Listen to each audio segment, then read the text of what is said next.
Hello, and welcome to another stream. Yep, decided with Metal Gear Solid 5. I thought about doing Just Cause 3, but I think I've neglected Metal Gear MGS 5 too long. So, yeah.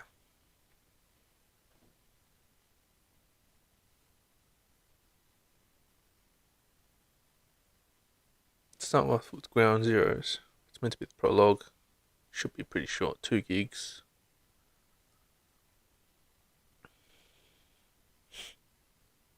We'll see how long it goes.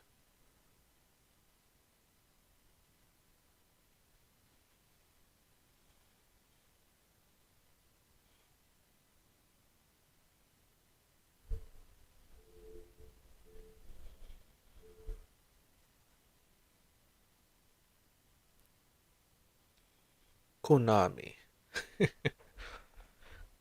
Good old Kojima Productions.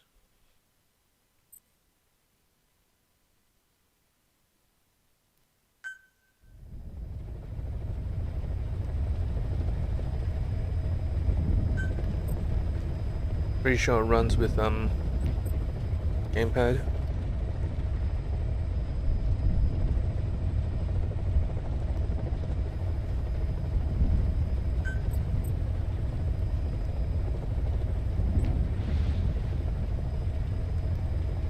Backstory cassette tapes. That is different. Control type. Type A? I'm not sure. We'll have to play through it and then we'll see how it goes. Display settings. Sure, yes.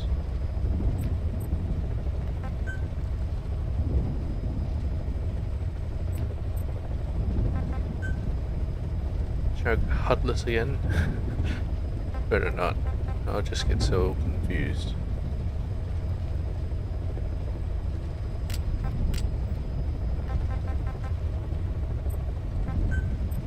It should be okay.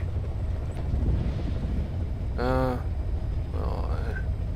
I haven't played Metal Gear Solid before, so let's get the backstory.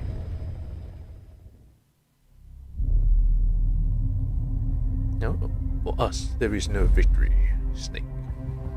There lived a man who was a legend among mercenaries, a man who put together a formidable unit of soldiers of fortune.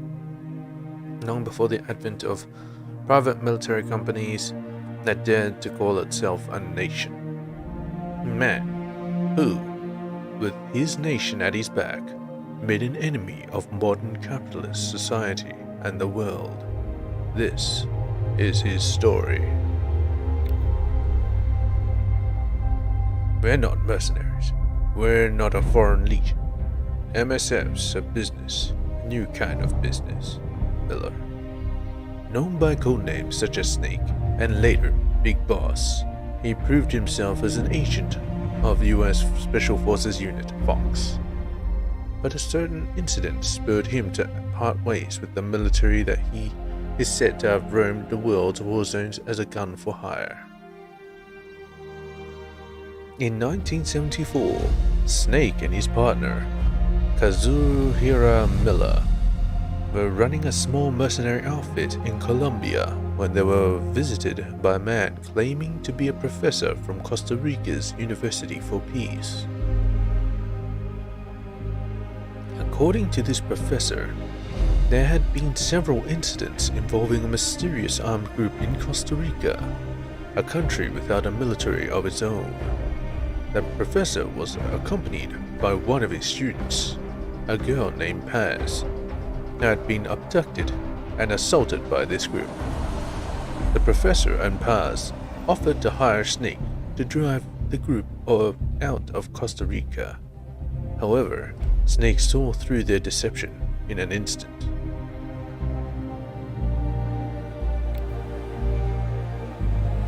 My name is Paz, and I will do anything to protect my namesake. Paz. The professor was actually a KGB agent and the armed group in question, backed by the CIA. The Cold War was no stranger to such overseas clandestine operations between US and Soviet agents. But the CIA's motives were a mystery. Paz has escaped from one of the CIA's group facilities with a cassette tape. On it was the voice of the woman known as the Mother of Special Forces, the Boss, with a popular song from 1973 playing in the background. It was reasonable to conclude that the recording was made recently. Snake was stunned. The boss was supposed to be dead. What was she doing in Costa Rica? I'll do it for the girl, for Paz, Snake. The boss was Snake's mentor, and the only woman he ever loved.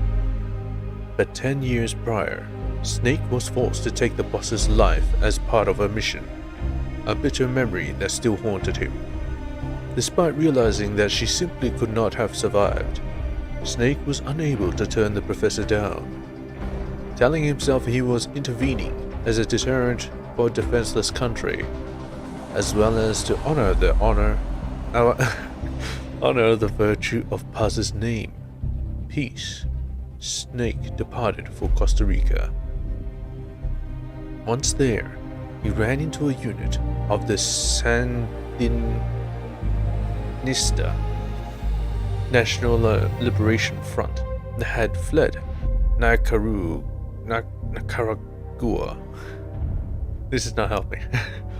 After rising up against the pro-American Somoza regime, these rebels had become targets for the CIA group and killed their comandante,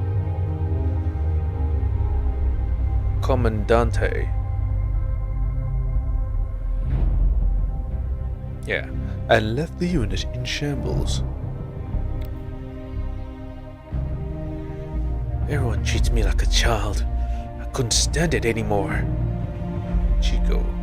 Snake rescued the Sandinistas and invited them back to Mother Base, the new offshore base of operations provided to them by the KGB. The fallen commandante's children, Amanda and Chico, saw something of their hero, Che Guevara, in Snake, and grew to idolize him. Che Guevara? Or is it Che, as in him? It's probably Che.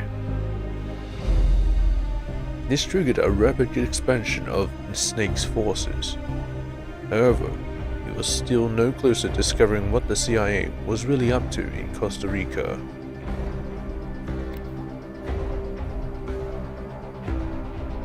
I believe in peace through nuclear deterrence, Huey.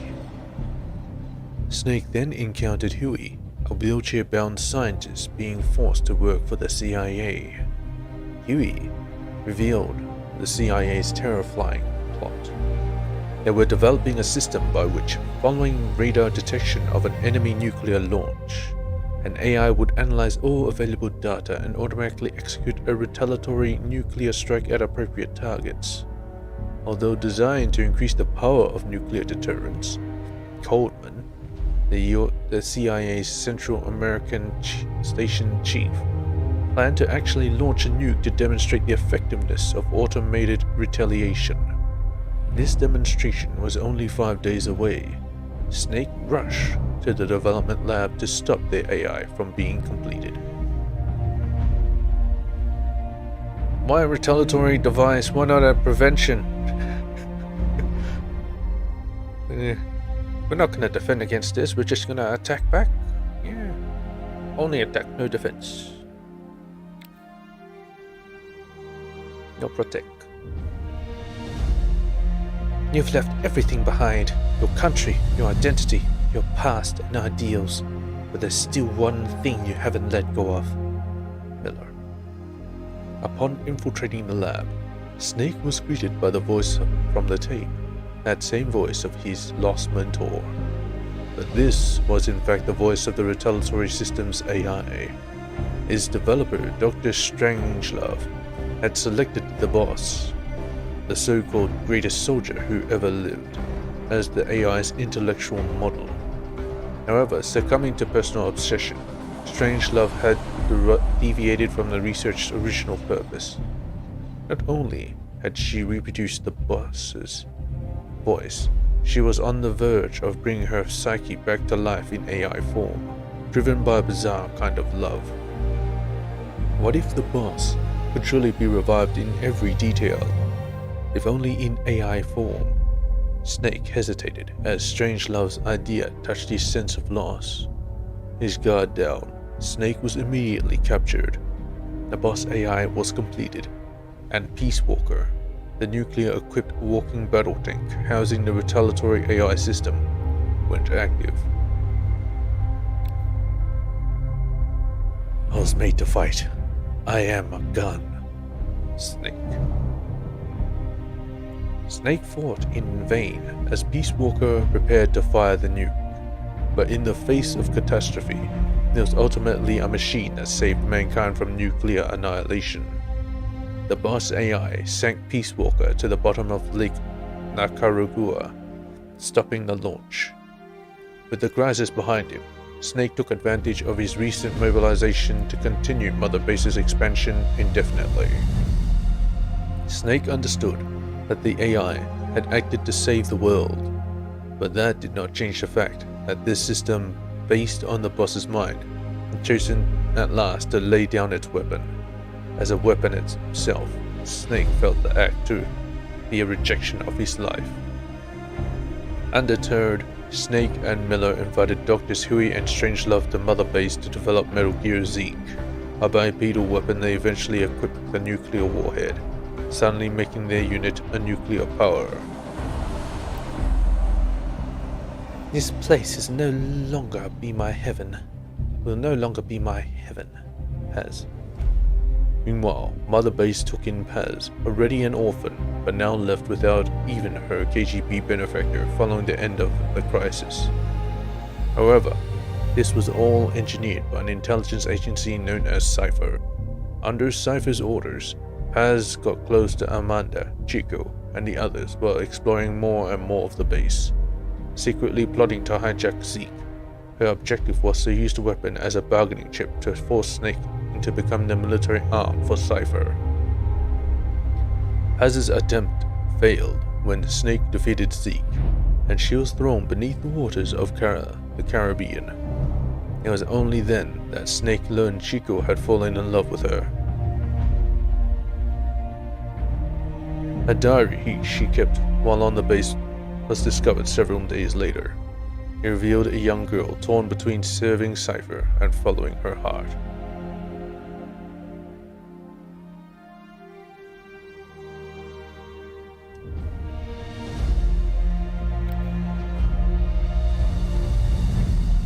This Chico. Cypher's holding me on a US military base. This is Chico. Cypher's holding me on a US military base in Cuba. Chico. Perhaps due to Paz revealing the existence of Snake's nuke to Cypher, the International Atomic Energy Agency contacted Mother Base to request that it agree to a nuclear inspection. If word got out that Snake's unit had a nuclear weapon, it would face severe criticism from around the world. But Huey, acting on his own, informed the IAEA that Mother Base would allow the inspection. His reasoning was that as long as they kept Zeke and its nuke hidden from the inspectors, they could demonstrate to the international community that they were not a threat. The option to call off the inspection having expired, Snake and his men reluctantly got preparations underway. Meanwhile, Amanda, deployed to Cuba to assist the Sandinistas, learned that Paz had survived. The timing could not have been worse. Suspecting her of turning her back on the organization, Cypher had captured Paz and was interrogating her at a US military base on the southern tip of Cuba. Chico learned of this and set out to save Paz by himself. It was not long before a radio message from Chico reached Mother Base saying he too had been captured.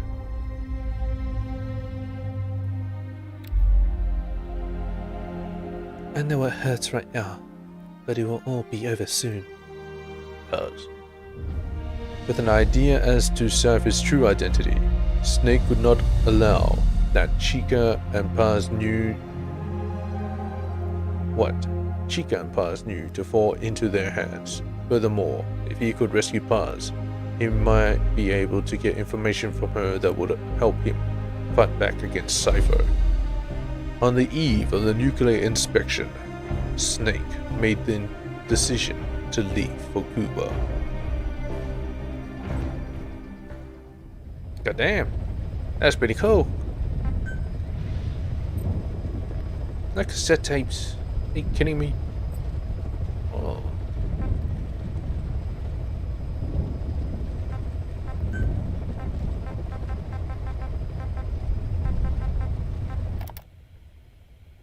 I heard about Paz's tapes. Yeah. Why do you think she'd leave him behind? And that diary? Whatever it was, her commitment was wavering. That much is clear. So she was leaving clues to help us. No way to know for sure. And the ocean's not giving her back. November 4th, 1974. At the outskirts of Barranquilla, Colombia. Contact with Big Boss successful. Zadornov posed as my professor, but Big Boss took one look and knew he was KGB. However, he does not seem to suspect me. To him, I am just a peace-loving student, and another victim of the CIA.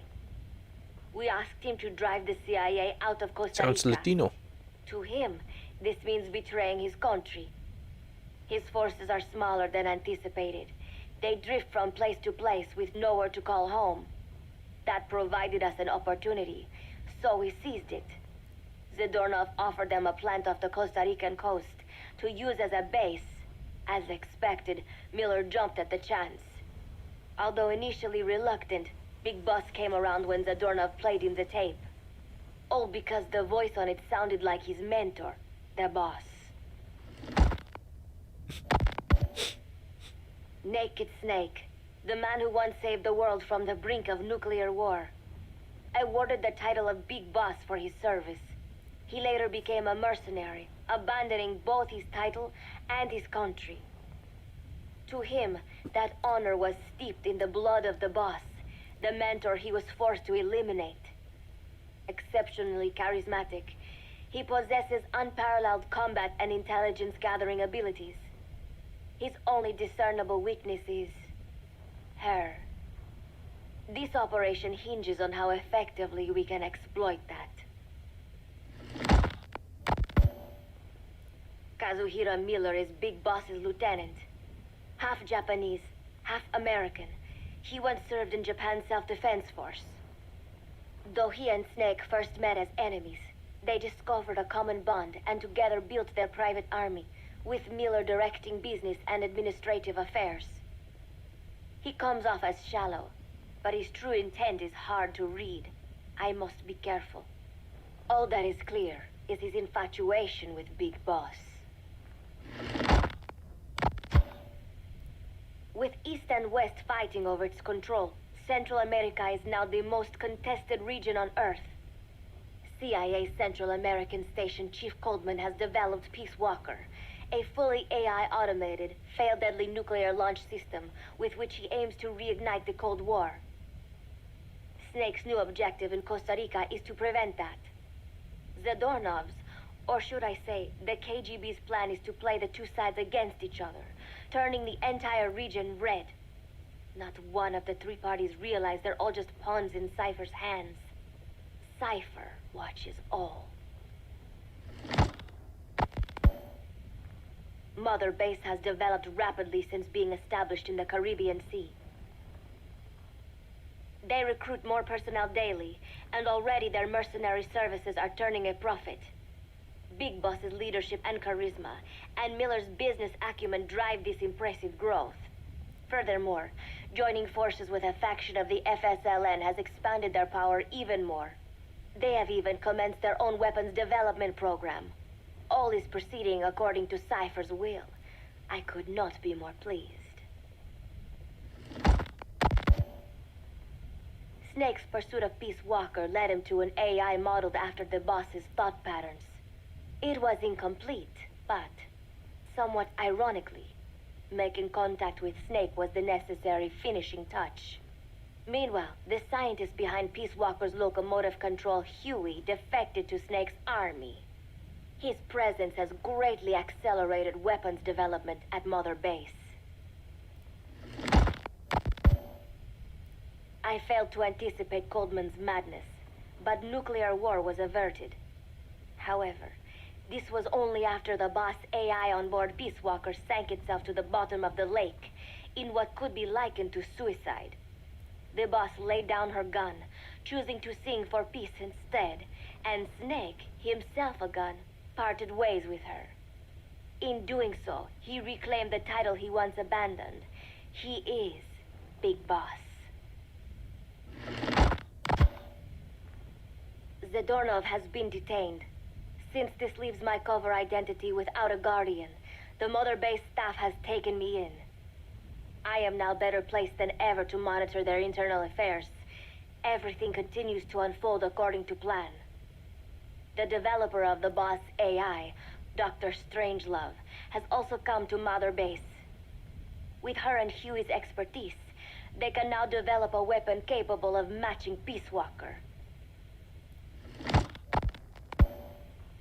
Development on the bipedal weapon is now complete. They call it Metal Gear Zeke.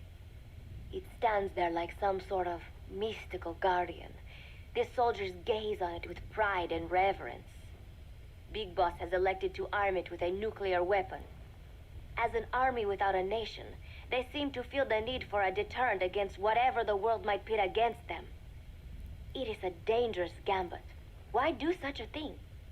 Their nuclear strategy differs from the Americans and the Soviet Union. The superpowers deter attack by revealing their nuclear arsenals to one another.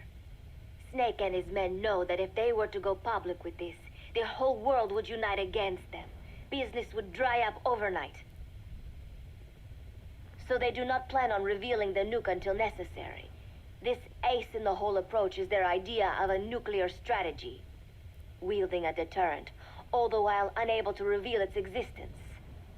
I wonder if Snake sees how vulnerable this makes them. Yes. Hijack Zeke?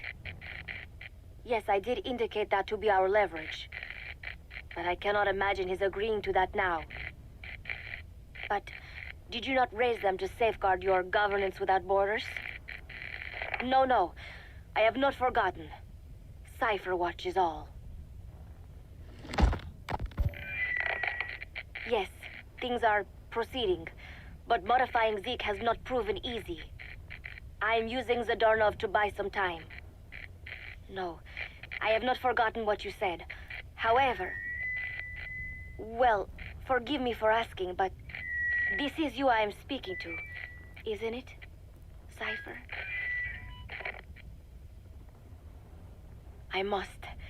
I will fight Big Boss. The world must be ruled by a single will. To defy Cypher is a fate worse than death. Worse than death. Cypher. Cypher! This is a one-man infiltration mission, boss. Equipment is the bare essentials. Anything else will be OSP. The target location is a prison camp on a U.S. military base. Those Marines have the place locked down tight. Your only backup will be one extraction chopper. We can't send anything else. You won't need to. Again, this is infiltration, a sneaking mission. Your #1 priority is remaining undetected. Use discretion before engaging any guards you encounter. Be mindful of their sensory perceptions: sight, sound, smell, and pain. Fortunately, these atmospheric conditions will continue until dawn. That should provide you with some cover. At least the weather's on my side. Your mission objective is to rescue Chico and Paz. According to Chico, they're both being held at an old prison facility. Recon from the intel unit supports this, so it's safe to assume that's where they are. Once you've gotten them to the RV, call in the extraction chopper. I'll monitor the situation and offer guidance from here. But you'll be the one in the field. How you handle this mission is entirely up to you, boss. Snake, yesterday we received official communication from the IAEA.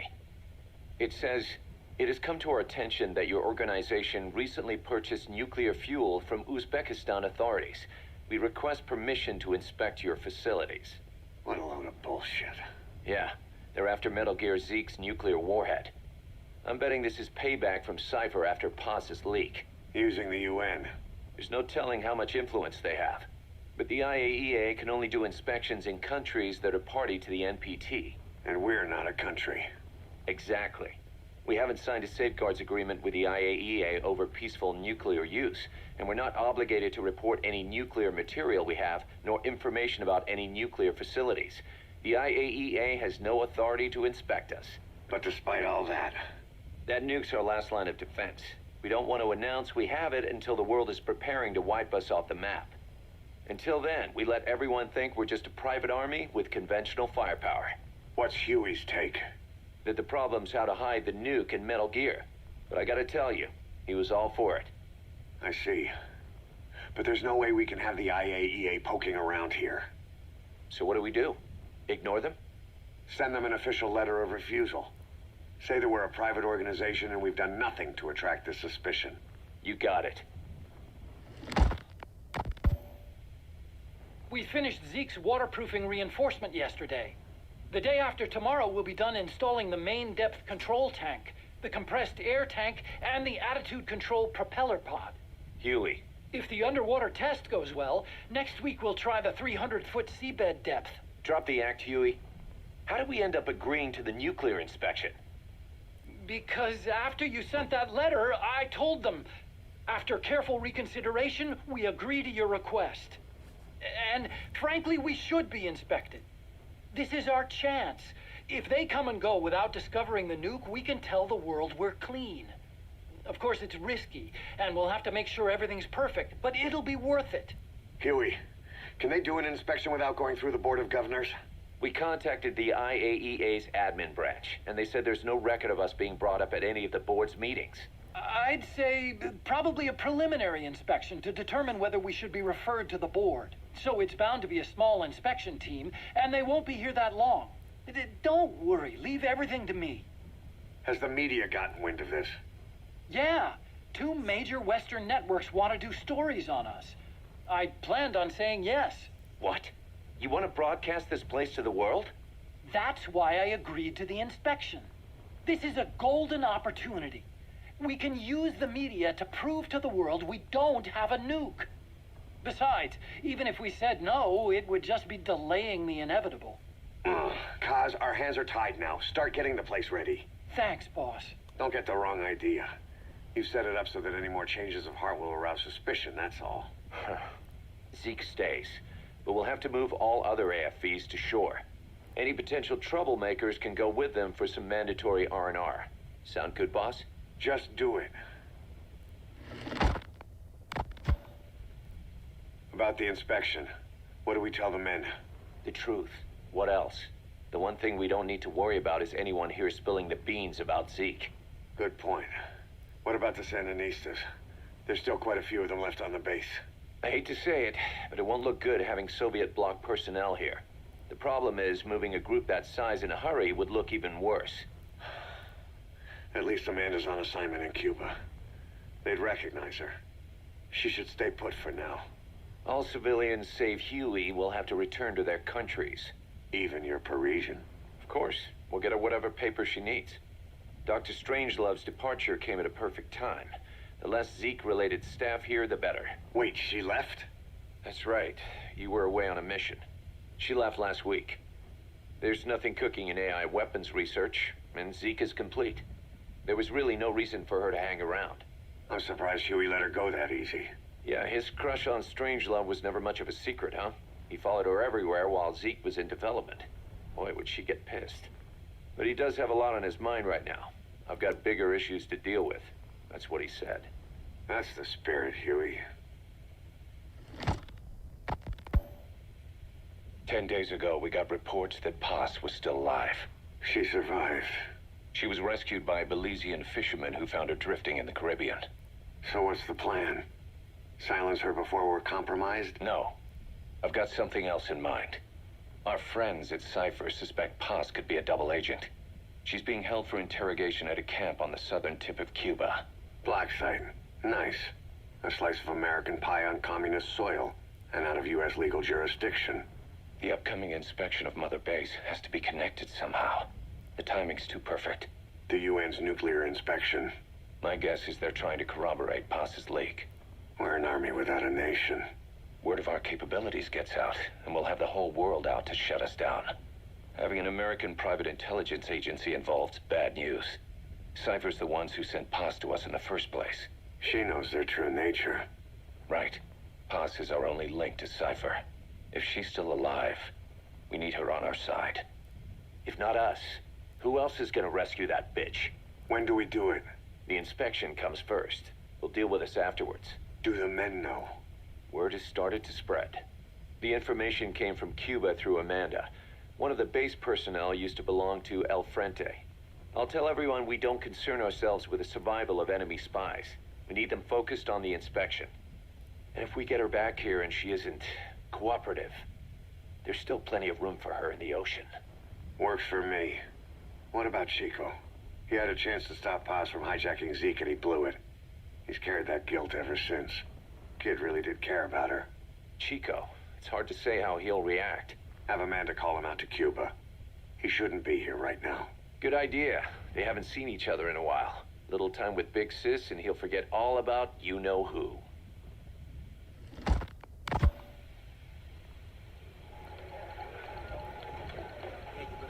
What? Still no sign of Chico? What's going on? It's Amanda in Cuba. Our resupply package arrived, but Chico wasn't with it. Relax, Amanda. I'm sure he's just exploring Havana or something. First time in the big city. Could have gotten carried away. Cos, wait. The boat Chico was on, did it stop anywhere before it got to Havana? Yeah, it had to refuel at Santiago de Cuba. You don't think...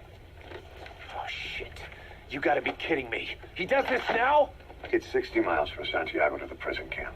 Chico used to cross the mountains with the older Sandinistas like it was nothing. He'll make that in 3 days. Still, even if he does find his way there... You know how reckless he can be. Chico thinks we've abandoned Paz. That's why he's doing this. We'll start by having the intel detachment in Cuba look for him. We can't let him be captured. There's some cages to the east of a big building. East an old grassy facility. That's where we are. Help me, Snake. It's a setup.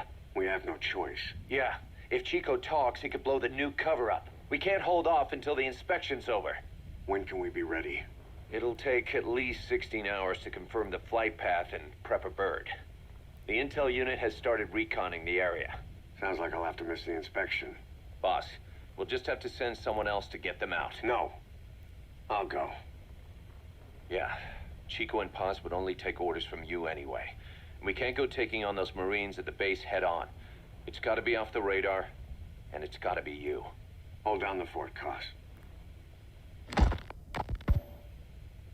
Snake, you can forget about civil liberties where you're headed. God only knows what they'd do to you if you got caught. Do not let that happen. The Cubans leased the land to the U.S. as a gesture for helping them gain independence from Spain. The deal remains in effect until both countries agree to dissolve it, or the U.S. abandons the land. That's why America still operates the base even after La Revolucion. Problem is, it's leased land. Meaning it isn't American soil, so the U.S. Constitution doesn't apply there. That allows them to withhold its civil rights protections. Yeah, that's Uncle Sam's excuse. The area was originally only for detaining refugees from countries like Cuba and Haiti. But a few years ago, the CIA and its like started using it as a black site. Enemies of the state are renditioned there and subjected to extreme forms of interrogation. You can bet Cypher had a hand in that. As you'd expect, American and other Western human rights organizations aren't allowed anywhere near the place. What happens there disappears down the memory hole. Who knows what they're doing to Chico and Paz? I'd like to interrogate her ourselves. But if worst comes to worst, make sure she's dead. Chico, on the other hand, we have to bring back. Fast. He knows too much about us. Cos? The area is surrounded by mines placed by both the US and Cuba, making escape on foot impossible. You're heading into the Lion's Den, Snake. Don't take this one lightly. Come back in one piece. Yeah. Okay.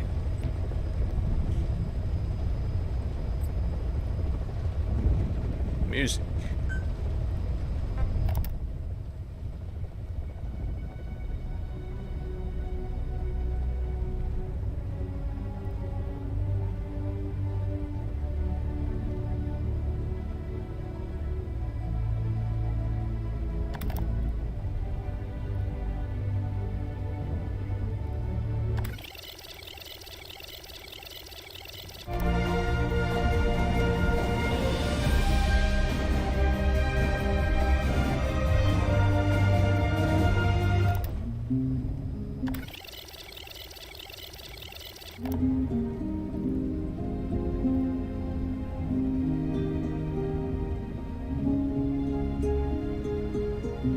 God damn.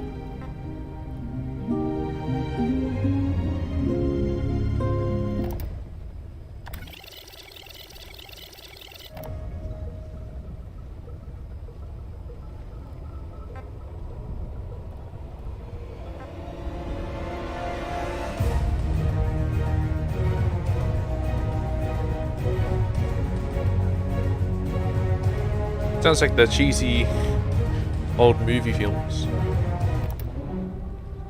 Ah, the Valkyries.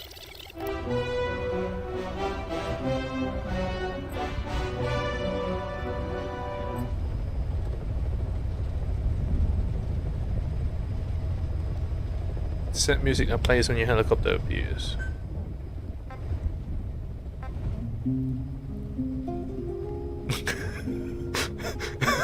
That's a bit strange.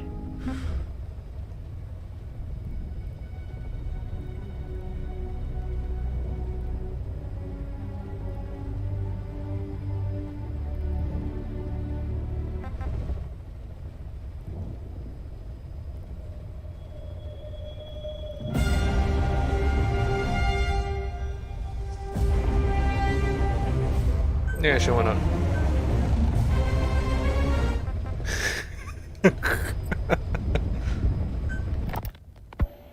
As of today, I will be living here at Mother Base. Now my real trial begins. Zadornov was paying my room, board, and tuition, but he has since been captured. I told the man that with no more money from the KGB, I could no longer afford school. He bought my story, and when I said I would be willing to work, he took pity on me and let me stay. For some reason, Miller really pled my case. That was helpful, but the man is still a fool. His men are no better. They think their training makes them strong, but that kind of strength is nothing in the face of true power.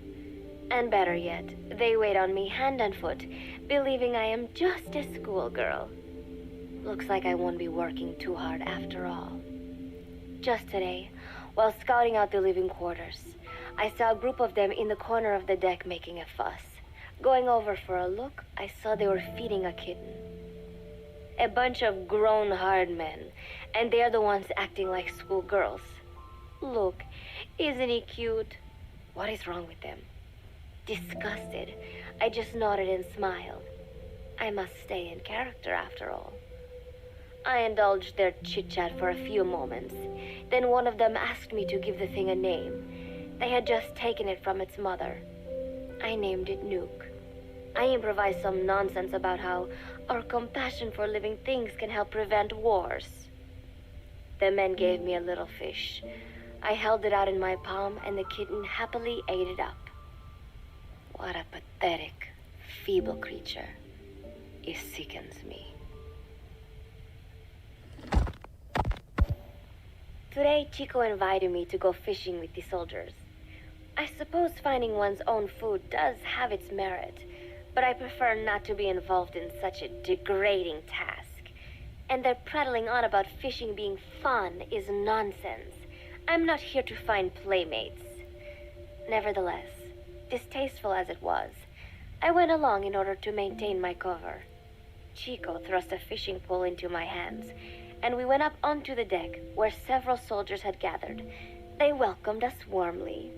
With so few women aboard Mother Base, I'm treated like a princess. No one suspects I am neither a teenager nor a student. It was nice and sunny, with a gentle breeze and waves. As I cast my line and waited for a bite, the soldiers began to ask me all sorts of questions. As always, I answered according to our predefined scenario, feigning a smile. As I sat there feeding them lies, the fish began to bite, and the soldiers began to focus on their prey. Chico had his bait stolen by a fish, and got so angry that he stood up and nearly fell into the sea. Everybody laughed.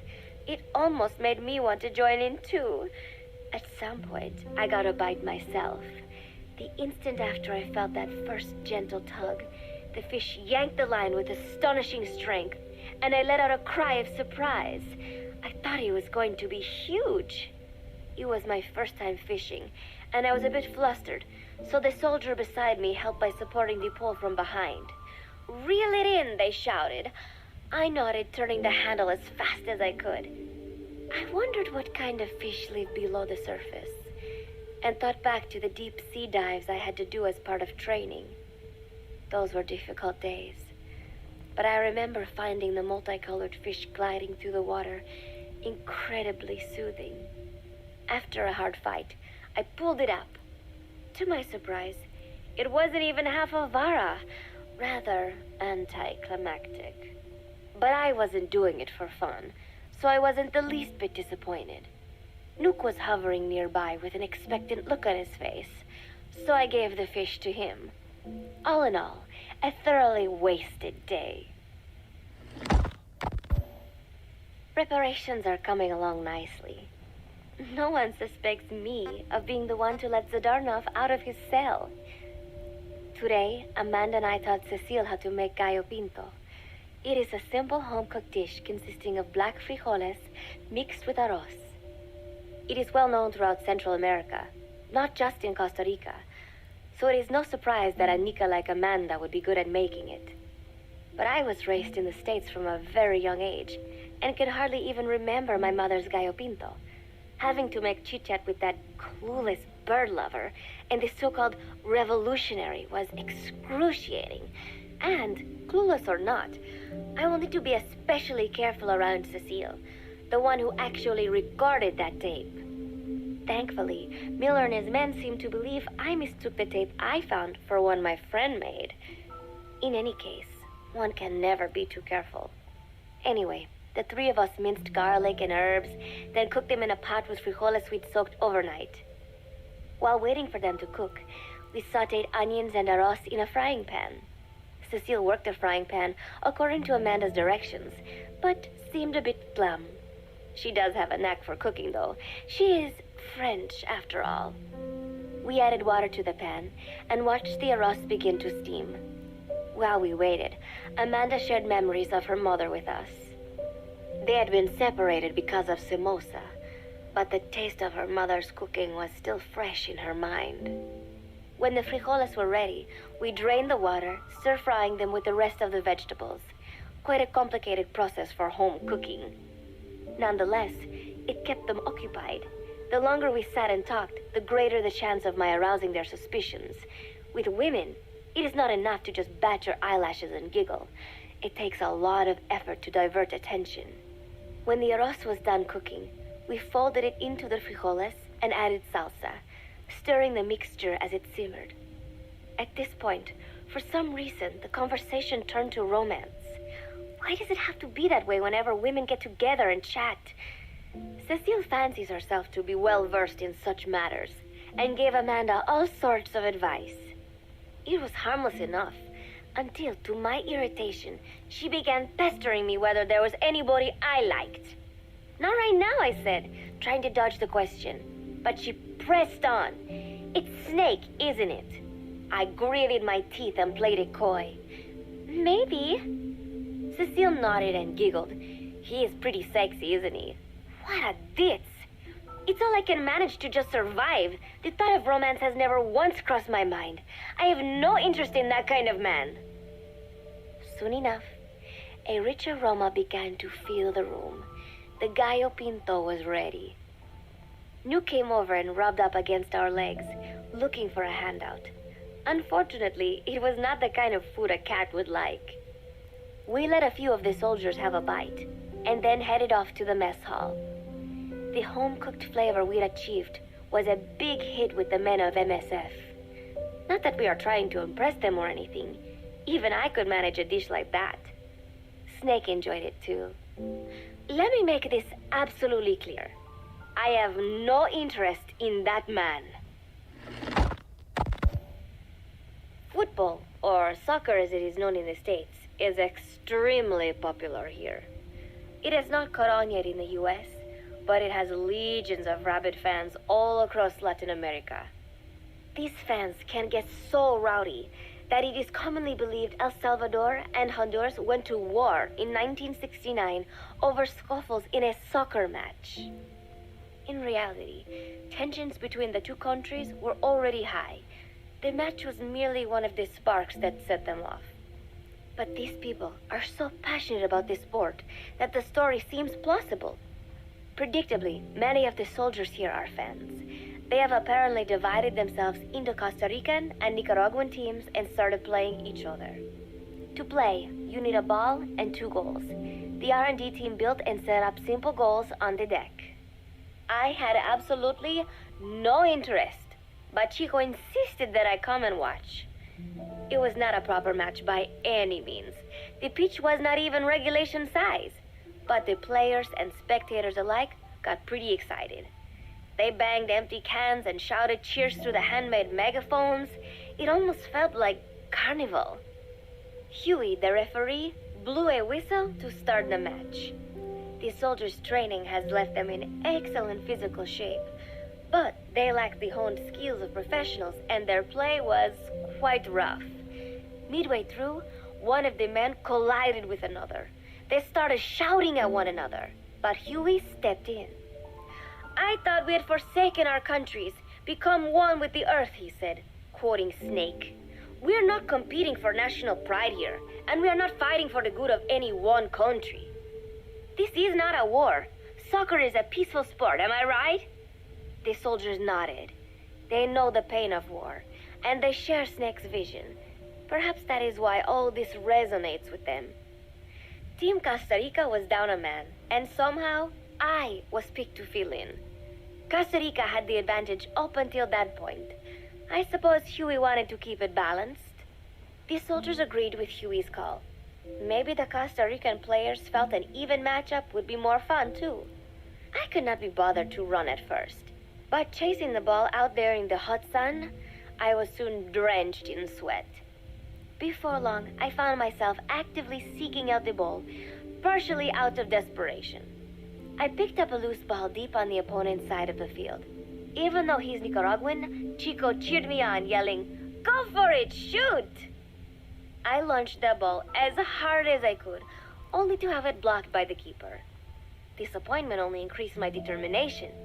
In the end, I didn't score a single goal, and Costa Rica gave up its lead. It was really close, though. We congratulated each other on a good match and sprawled out in the shade on the deck, exhausted. The ocean breeze felt so nice on my sun-soaked body. Nuke came over. It is one of his favorite spots, and stretched out next to me. And together, we watched fluffy white clouds drift lazily across the clear blue sky. It was lovely out today, so I decided to sun myself in a lounge chair up on the deck when Strangelove came up to me. Despite the heat, she was in her usual long sleeves and pants. I waved at her. She looked away and mumbled, "Hello there. Fancy meeting you here." I asked if she needed anything, feeling her eyes creeping up and down my body like she was savoring it. Finally, she swallowed and said, You have such beautiful skin. Bewildered, I shook my head and said, no, not at all. I had heard rumors that she was a lesbian. But she couldn't be after me, could she? She continued to stare and said, no, it is beautiful, but you must not let yourself get so tanned. And then she took my hand in hers. What is wrong with a little sun, I asked, trying to cut the conversation short. But she shook her head violently. No, you mustn't. A young lady should take better care of her skin. She was acting strangely now, as if aroused. She lectured me on the perils of tanning, how it ages skin, causing wrinkles and spots, and in the worst cases, even skin cancer. I knew already that tanning could cause spots, but I thought only pale-skinned Anglo-Saxons had to deal with that. Having a scientist tell me it causes aging, though, that spooked me a little. If I am to keep playing the teenager, I will have to start paying more attention to my skin. Sensing my anxiety, she took a small tube from her pocket. She said it was the sunscreen she always used. She told me to keep it. I didn't know what to say. I was more than happy to take it, but exactly what were her intentions? Was she merely being nice? Or is she really into me? Either way, there was no reason to refuse, I suppose. I have undergone training. An out-of-shape woman does not pose any real threat to me. Having power means not being afraid. It is the same on a global scale. A country with nukes can dictate terms to a country without them. I thanked her and took the tube. Then she offered to put some on for me. She squirted some lotion onto her fingers and began rolling it into my chest. It happened so suddenly, and I was so taken aback that I did not even think to protest. She caressed my stomach with her long white fingers, then slid them upwards between my bikini-clad breasts. What? Wait, I sputtered as her moist eyes met mine. She was beautiful. Somehow, I found myself captivated by this woman more than 10 years my elder. Hold still, she whispered in my ear. I nodded silently, unable to refuse. My body went limp, motionless, as if in a trance. Gently, carefully, she rubbed the lotion all over my entire body. I shouldn't have enjoyed it, and yet I could not help myself. For a moment, I was spellbound. That woman is dangerous. I had better watch myself. Protecting one's health is an important part of any agent's job. But despite my best efforts, I have caught a cold.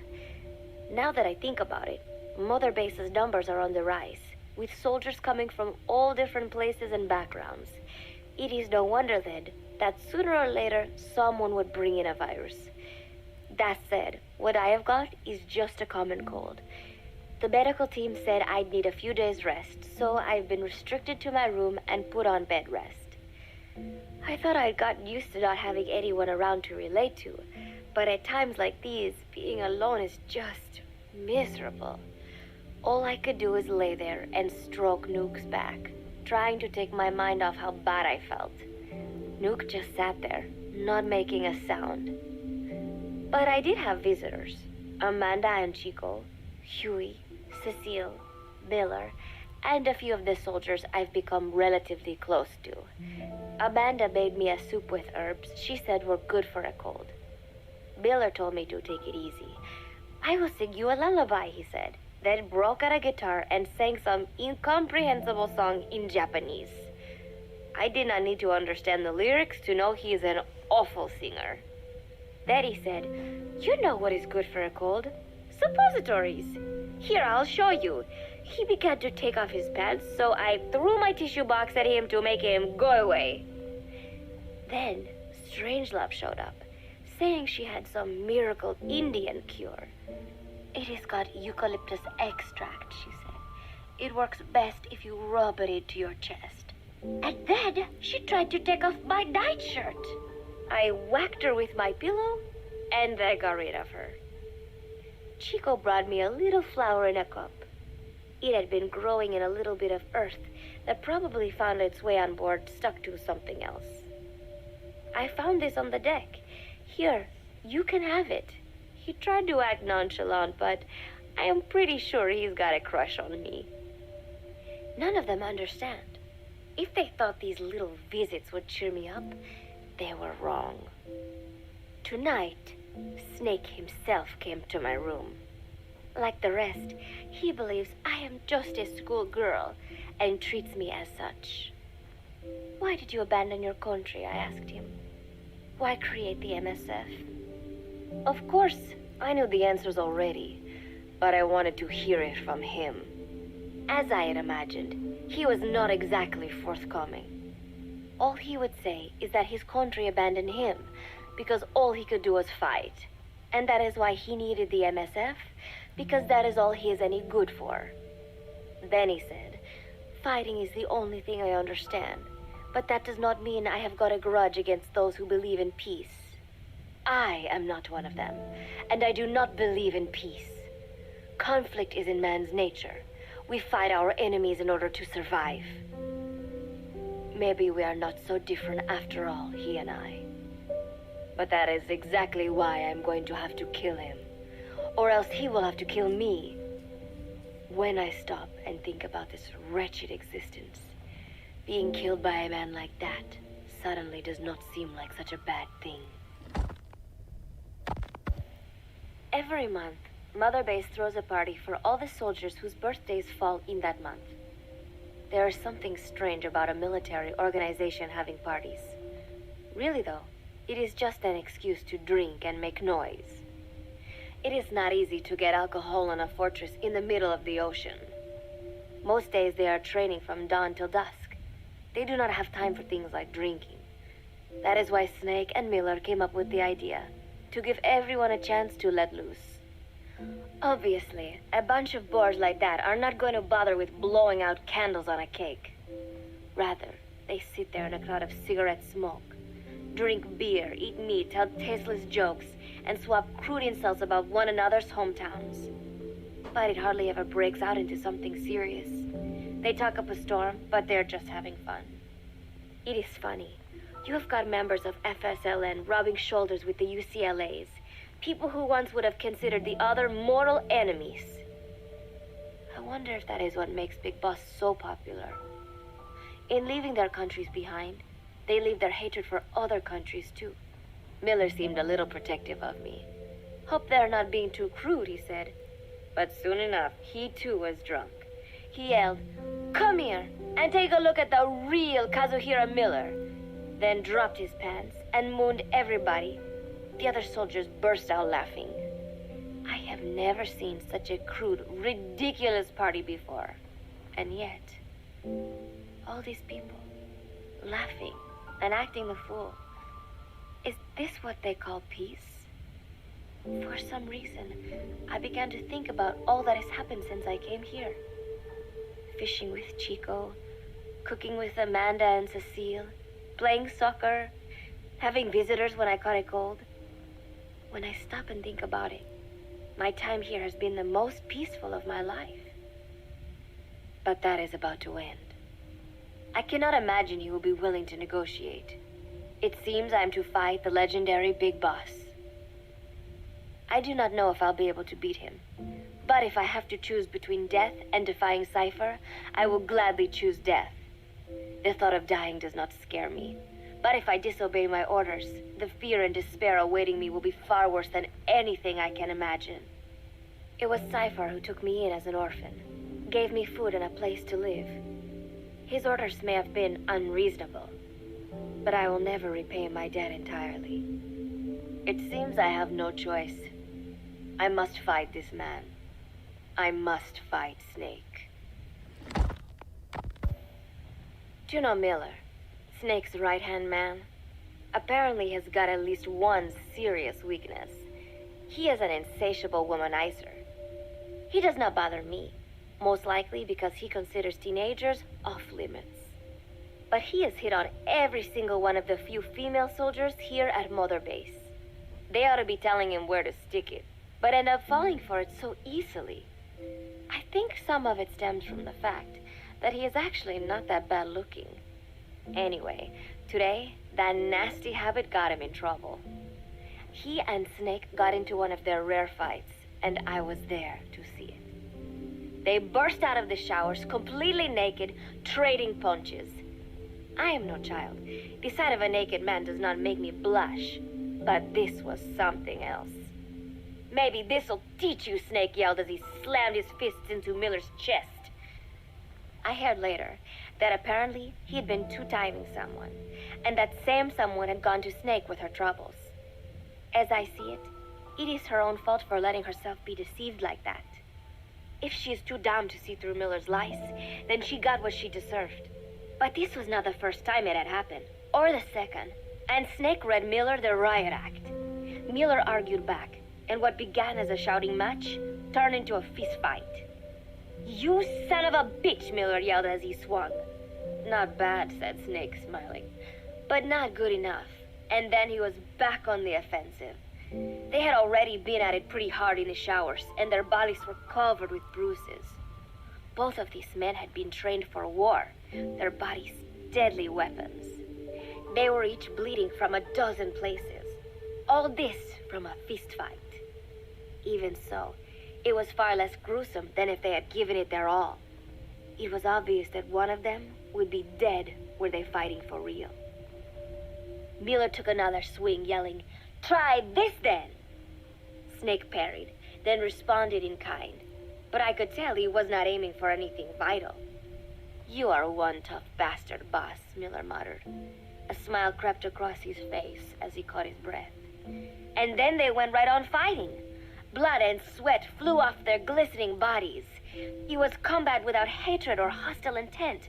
I had never seen violence like this before. And yet, it was more than just a friendly tussle. They were utilizing every technique they knew. It was not a sporting match. They were not playing by the rules. How could they keep this up? At last, the two men tired themselves out, and the bizarre scene came to an end. They looked at each other's battered bodies, and then burst out laughing, embracing and congratulating each other on a good fight. It all seemed so idiotic. I still cannot fathom such behavior. But somehow, I got the sense that for all his womanizing, Miller really only trusted one person, and that was Snake. There was no way I could ever come between the two of them. And at that thought, I began to feel as if I had lost. All of Mother Base is preparing for a festival. Since Snake and his soldiers spend so much time fighting, they are setting aside one day a year for peace and relaxation. I do not know all the details, but apparently that is what Snake and Miller decided. These soldiers love the idea, of course. There is so little fun to be had here that everybody looks forward to events like these. That is all well and good, but somehow I got roped into getting on stage. "Come on, we even both have peace in our names," said Miller. "And Zdarnov, that old Ruski's name, has something to do with peace too, right? Hey, as long as we're having a day of peace, we ought to get an act together. The Three-Piece Band." I thought he was joking. He then proceeded to share his idea without bothering to check with me. And now, I am slated to sing. Apparently, he had heard me on the deck one day, and since then he's wanted to form a band. Everybody's looking forward to it, so there is no way for me to back out now. I've never done anything like this, but it does feel kind of nice to know that people are looking forward to it. I mean, it cannot be any worse than Miller's singing, but modifications to Zeke are already finalized, and I must complete my mission. Betray Cypher now, and I will face a fate far worse than death. Still, there is no need to put things in motion just yet. What difference would it make to just wait a little while longer? A whole day of peace. The mission can wait until after that. Can it not? I I know I'm only delaying the inevitable. When the day comes, one of us will have to die. Snake or me. But still, if I could just come up with some way to stall Cypher, at least until our day of peace. When did I start having thoughts like this? My cover is blown. They know nothing of Cypher or my true objective, but they know I am a spy. There is no more time left. I must act now. I must complete my mission. How did it come to this? All I wanted was 3 more days. Just 3. Miller's already finished writing the song. It is called Love Deterrent. It is about a girl who cannot express her true feelings. I've been practicing. I am no pro, but I was pretty sure I would do a decent job. And now this. Cypher found out that Zeke was complete. He must have someone inside Mother Base besides me, spinning his tightly wound web of control, leaving no room for individual will. Typical. When they found out Zeke was complete, I was ordered to execute the operation immediately. If I was going to enjoy just 1 day of peace, I had to ensure the plan could not move forward. I tried to sabotage Zeke. I thought by damaging the drive system, they would have no choice but to delay their plans. I waited until midnight, and then snuck into the hangar. There would be trouble if it looked like sabotage. I selected one of the drive system's load-bearing parts and carefully worked to warp its shape. The leg's drive system requires a high degree of precision to operate. Even the smallest deviation would have done it. Then, Chico walked in.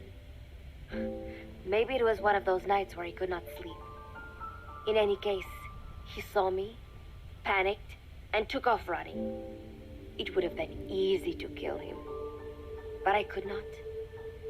I know he likes me. It is not as if I would ever have an interest in a child like him, but I could not pull the trigger. Not at him, not in the back. Will he tell them? Or is there a chance he will keep it a secret? Protect me? No. He knows now. Knows I am not who he thought I was. He ran without even questioning what I was doing. There is no chance he does not know. And soon, all I have built here will end. And if Cypher has another agent among them, if he finds out I tried to sabotage Zeke, this place will no longer be my heaven. Then it is settled. I make my move now. Chico walked in before my sabotage was complete, so Zeke should still be operational. It might not run at full speed or power, but I do not have time to fix that. Without Zeke, I do not have a chance in hell of winning. I must act fast before Chico sounds the alarm. I knew it would come to this. I just did not think it would be so soon. It is time, Zeke. Metal Gear Zeke. Activate. Well, that's pretty bad. So I guess maybe we should use this love deterrence.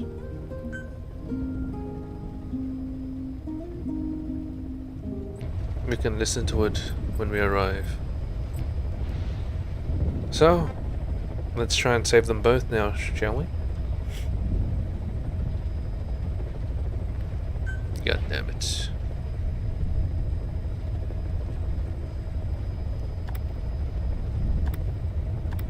What was this?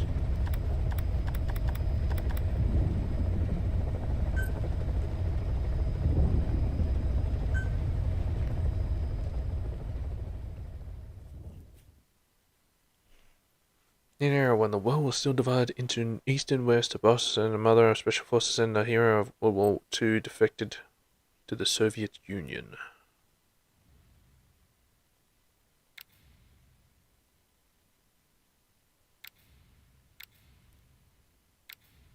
Under orders from the US government, her final apprentice, Naked Snake, took her life. But for the boss, her defection was no more than a cover. She was made to sacrifice herself to prevent nuclear war. That was her final mission. The boss used Snake to ensure that the philosopher's legacy, the vast military fund under Soviet Army control, would reach America. For these outstanding accomplishments, Snake was awarded the title of Big Boss. After turning his back on America, Snake began recruiting soldiers with the help of Kazuhiro Miller, a man he first met in a war zone. In 1974, the pair constructed a secret base in the Caribbean. Snake's private army continued to grow until their need for a deterrent prompted them to obtain a nuclear weapon. Meanwhile, Major Zero, the man who once worked with Snake to create Special Forces Unit Fox, used the philosopher's legacy to expand his intelligence organization, Cypher.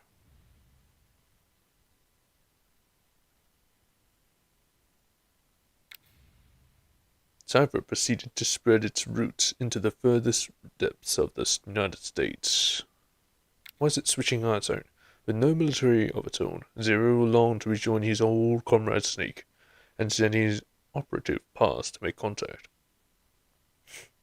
Paz attempted to steal the nuclear-equipped walking... Are you kidding me? It's gone now? Ah, damn it. Yeah, whatever.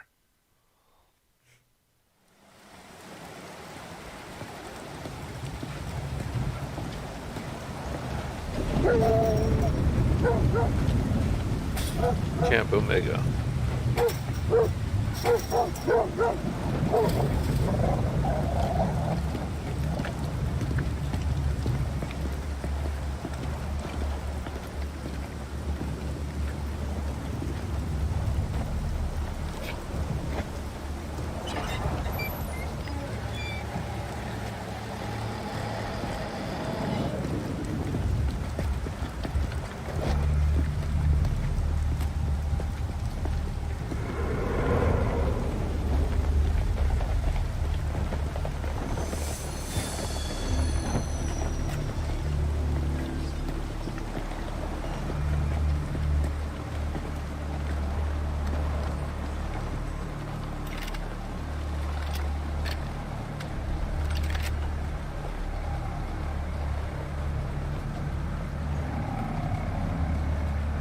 In a suit. This is supposed to be Major He told Zero. us everything. Don't worry, I kept my word. He didn't suffer long. Here. You earned it.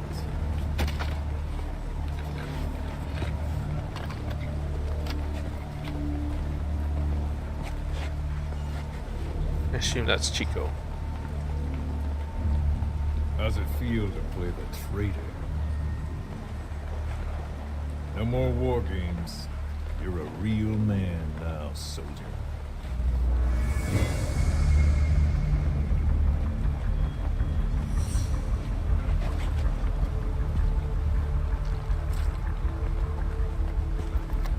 He stepped that into his chest.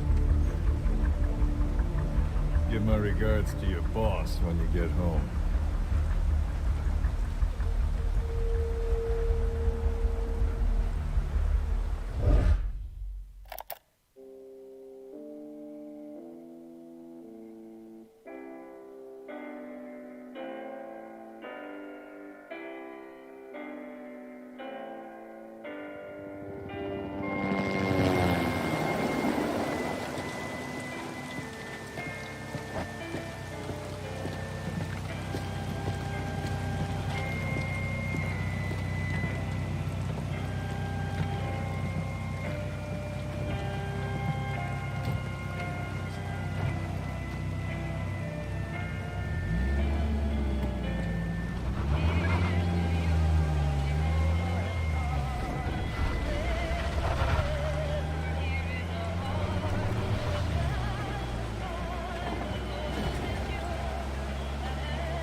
10 days ago, we got reports that Paz was still alive. She survived. She was rescued by a Belizean fisherman who found her drifting in the Caribbean. So what's the plan? Silence her before we're compromised? No, I've got something else in mind. Our friends at Cypher suspect Paz could be a double agent. She's being held for interrogation at a camp on the southern tip of Cuba. Black site. Nice. A slice of American pie on communist soil, and out of U.S. legal jurisdiction. The upcoming inspection of Mother Base has to be connected somehow. The timing's too perfect. The UN's nuclear inspection. My guess is they're trying to corroborate Paz's leak. We're an army without a nation. Word of our capabilities gets out, and we'll have the whole world out to shut us down. Having an American private intelligence agency involved's bad news. Cypher's the ones who sent Paz to us in the first place. She knows their true nature. Right. Paz is our only link to Cypher.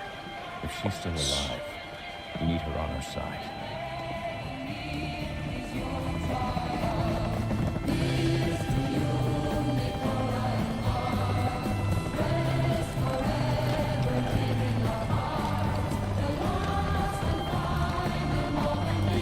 Come on, introduce yourself.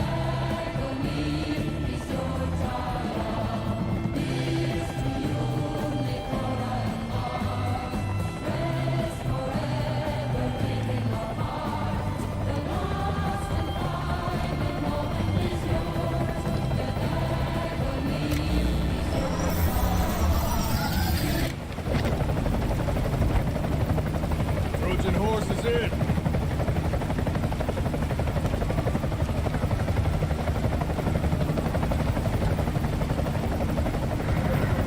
Skullface, commander of the XOF. This pirate crackdown's a go. Move!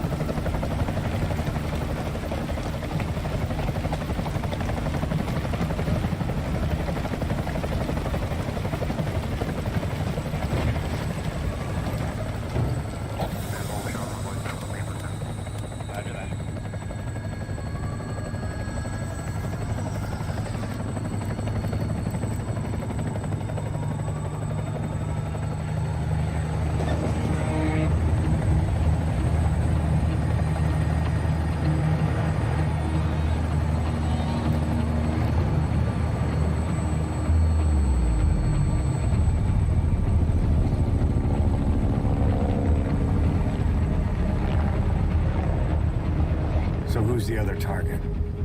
That would be Chico. He's being held in the same area as Paz. Last radio contact was 40 hours ago. Find them both. Bring them back alive. Enter the compound from the south cliff. Secure Chico and Paz, then report back from the rendezvous point.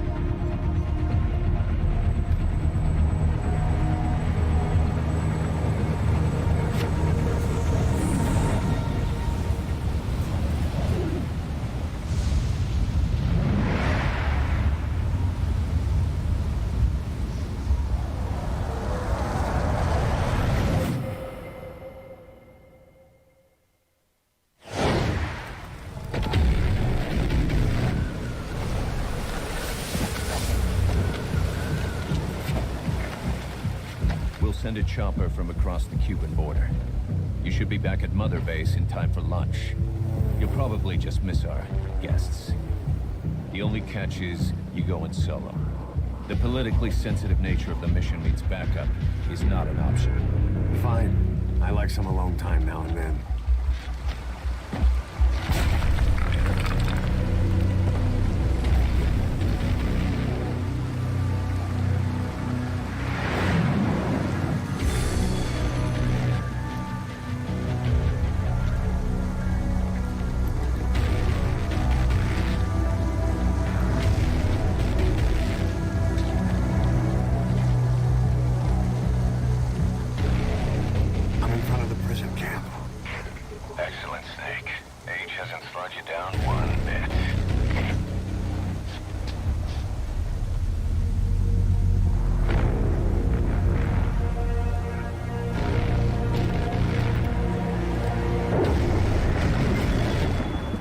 Kept you waiting, huh?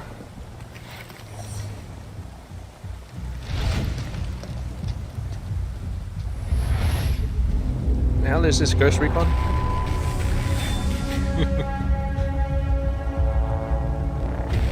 Can't tell the difference between those games.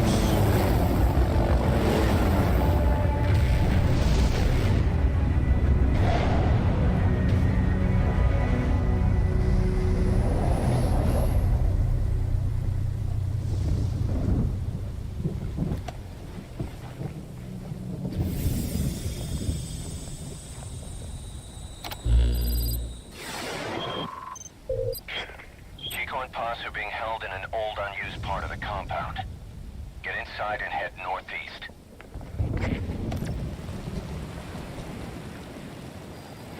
Mission info has been This is an infiltration mission. You've got to stay out of sight.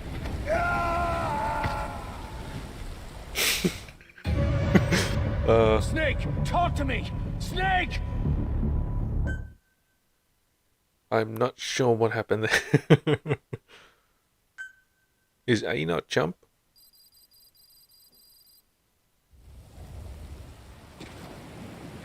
This is an infiltration mission.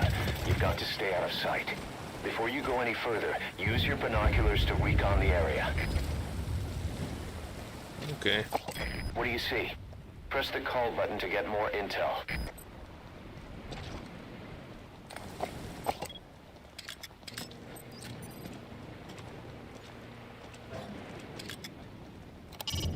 That's the refugee camp.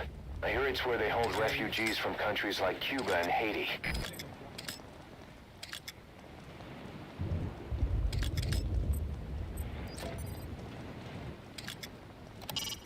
Your binoculars are equipped with a directional microphone.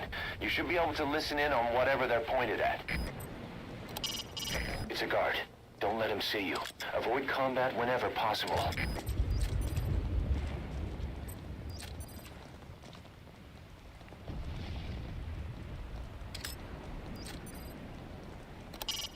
An anti-air gun. A chopper's worst nightmare.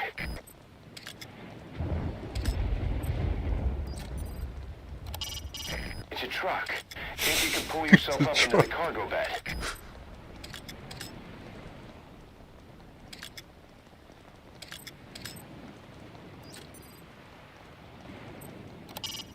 That's the base's admin building.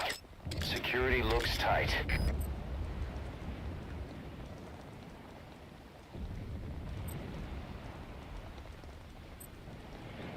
Buttons seem fine, I guess. On top of a decades-long dictatorship, Haitians also face an ever-growing wealth gap. A lot of those people likely risk their lives to get out. If you ready your weapon while crawling, you can move horizontally left or right. If you do that holding the dash button, you'll move faster.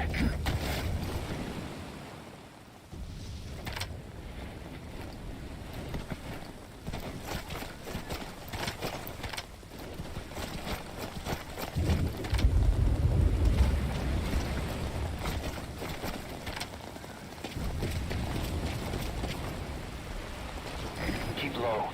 You can check the controls on the pause screen.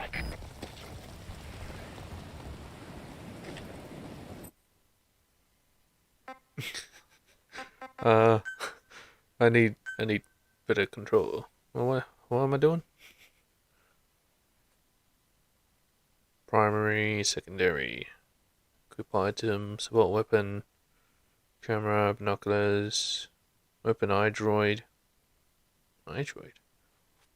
reload, attack, binoculars, change stats, carry.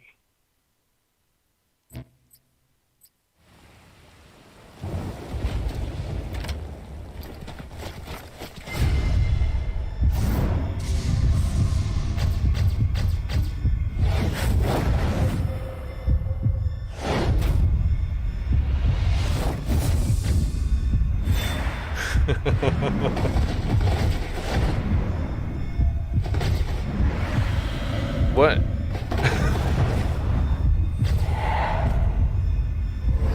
Wait, what?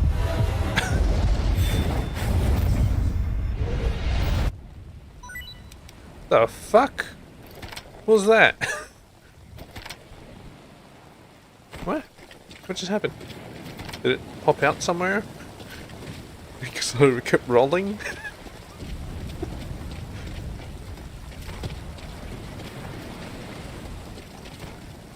This changes stance. Reloads bullet.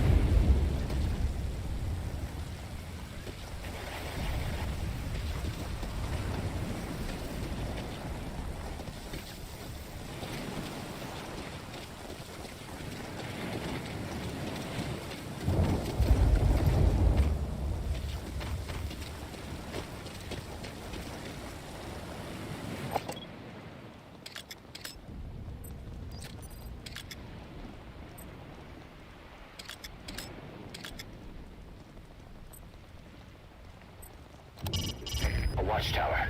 Don't get spotted.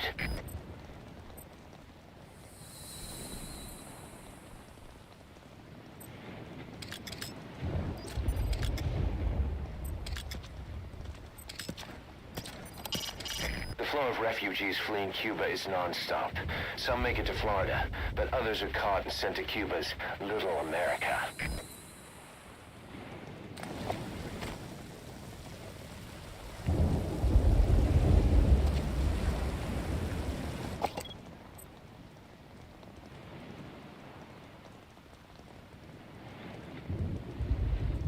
What's this iDroid thing? Oh. TGT field of movement. Marker placed.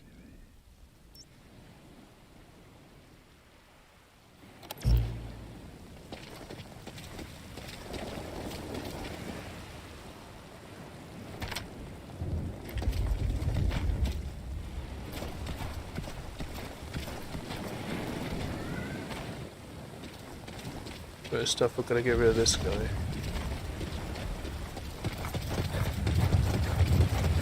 To climb an obstacle, press the action button.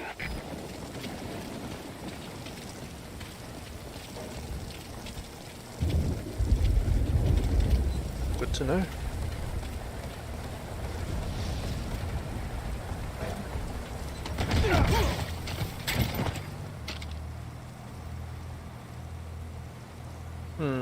No, I don't want that. Let's plant this somewhere else where people don't really see it.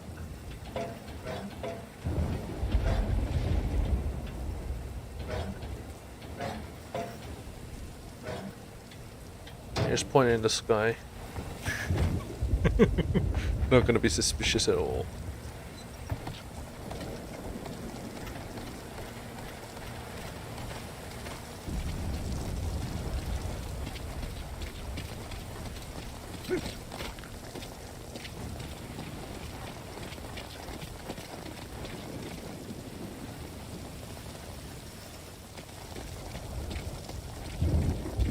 Now head east to the old prison area.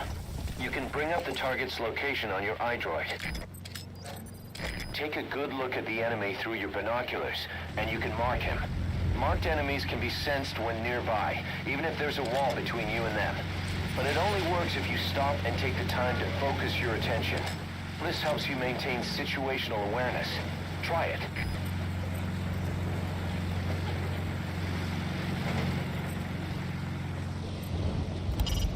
Is that for storage or something?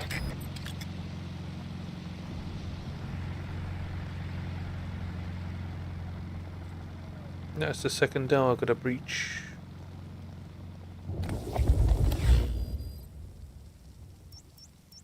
Marker removed.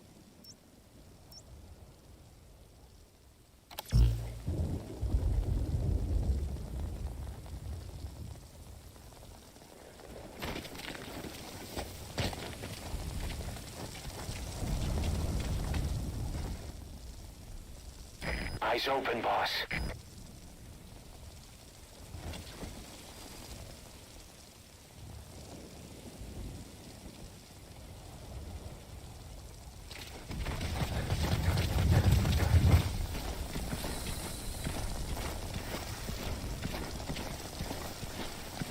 Contact me if you need advice. Head for the old prison. You'll find the targets there.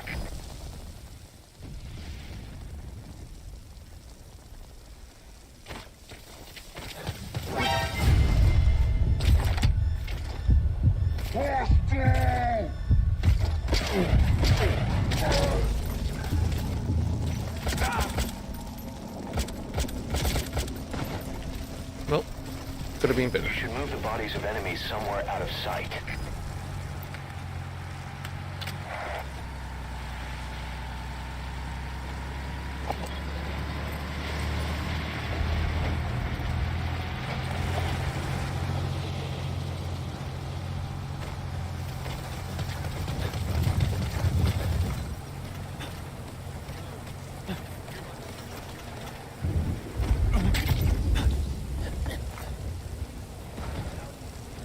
Hello? Bloop.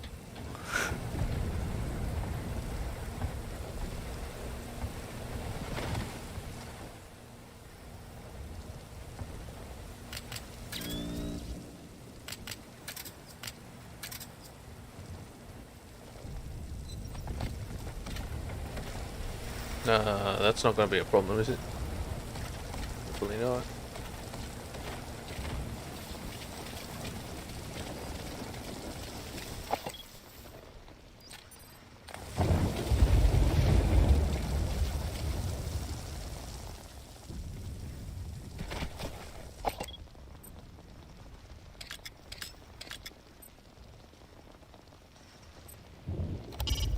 If that tower were to collapse, it would create quite a stir.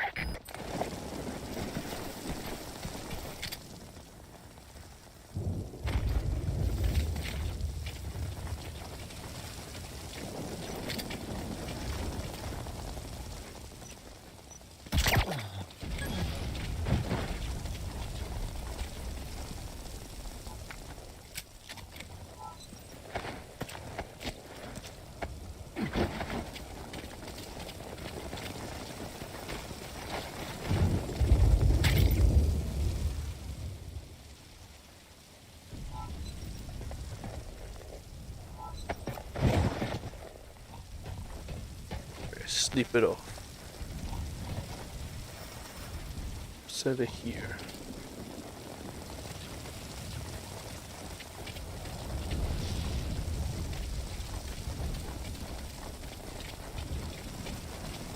That's the old prison area. The targets are there.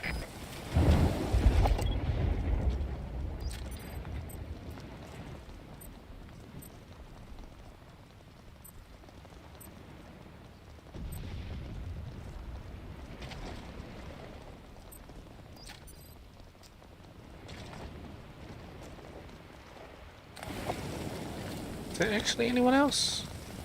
Just seems like one dude.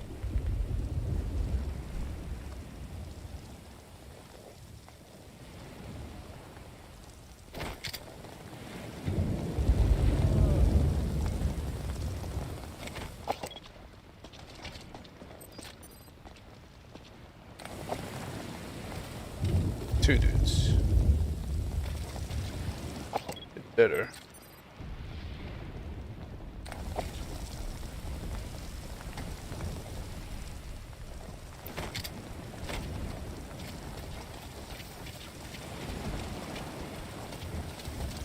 Quiet. Hey, did you see those guys' unit patch? Yeah, Fox, facing right? That's it. You know, it looked just like... You've seen it before? Where?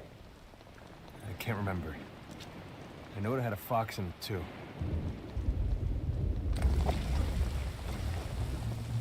Nothing happening.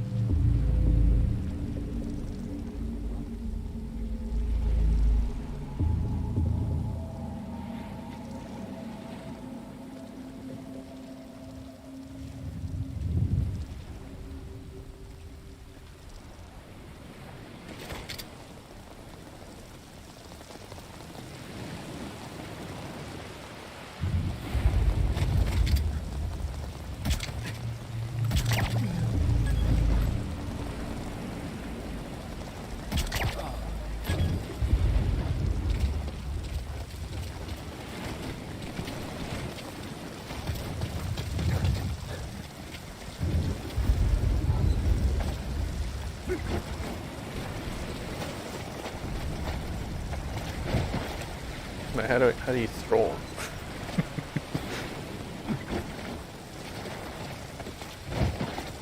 Well, whatever, I guess.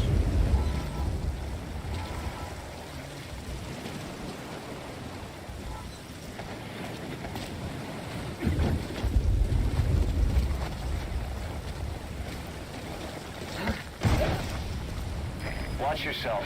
If you let go, it's a long way down. Just move carefully when you come back.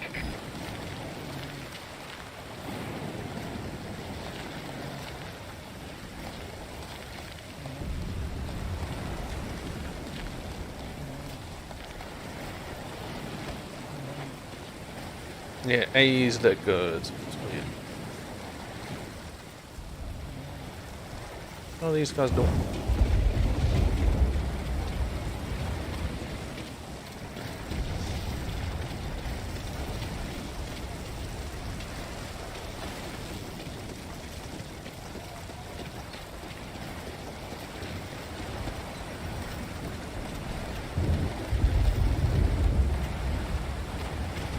That's a searchlight.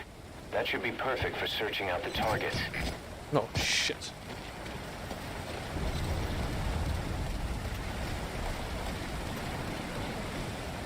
Too many of these buttons do the same shit.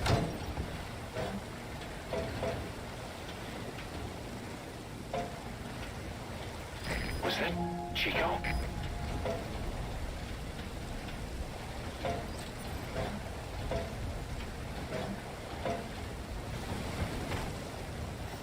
Wait, that dude's awake.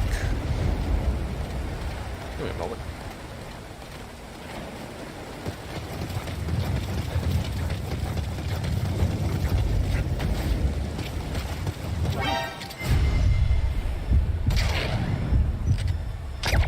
Bang.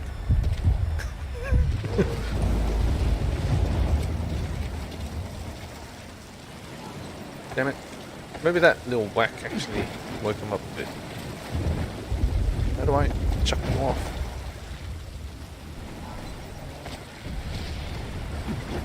Can you chuck people?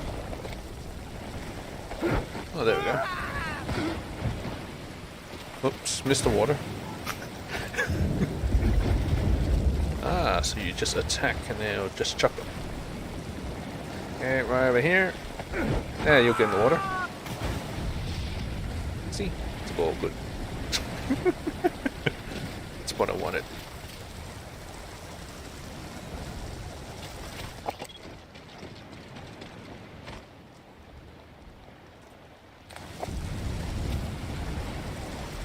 I don't think there's any other people.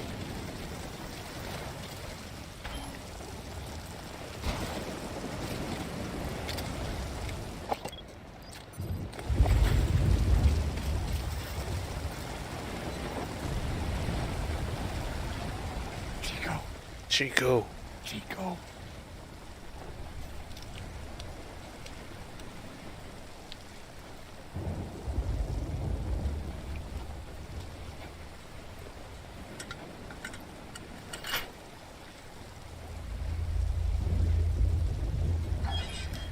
Other prisoners might make a fuss. Chico, it's me.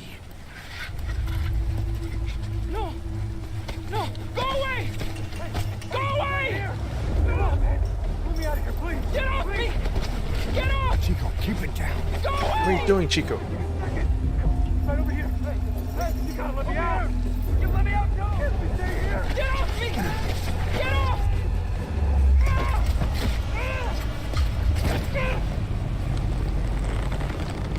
Chico, calm down. Calm down. Don't fight it. There we go, put him to sleep.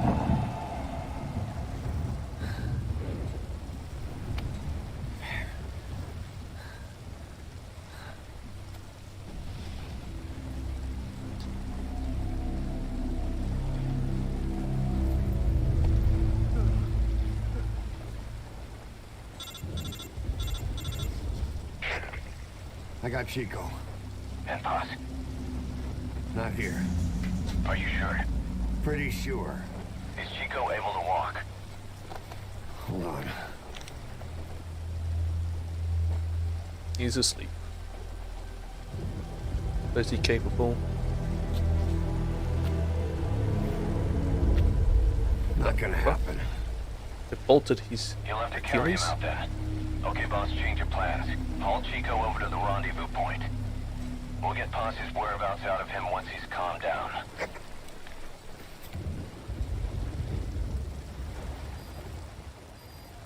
Mission info has been I've marked the updated. RV on your map. Okay, now carry Chico there. The map has been updated.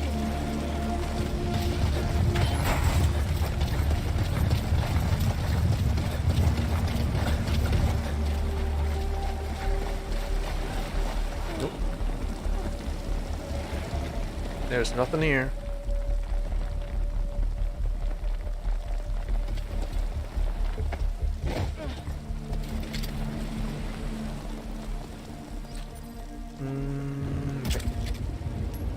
Nope.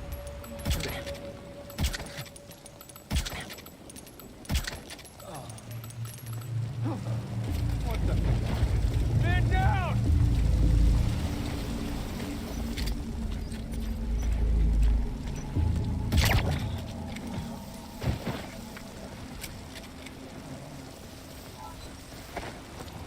Okay. More people going off the cliff. Once you don't end up head first in the ocean.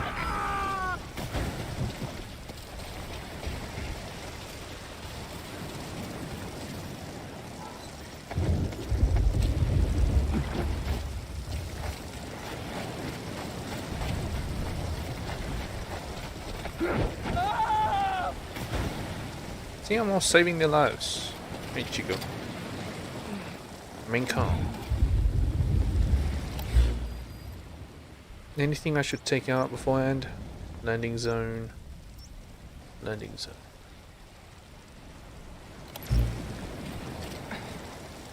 Let's get you out of here first, buddy.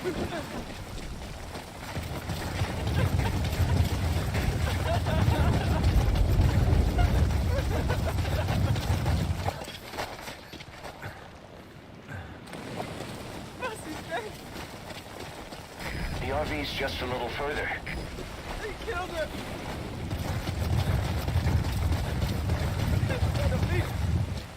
Right in front. Great. You reach the RV. Put the target down for a minute. How's he doing? Terrible. Oh, I can't chuck it. Where is she? Chico, where is Paz?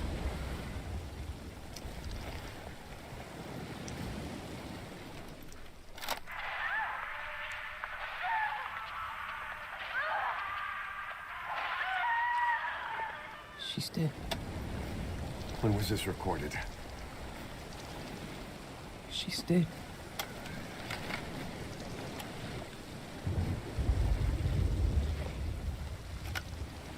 They use tapes for everything now.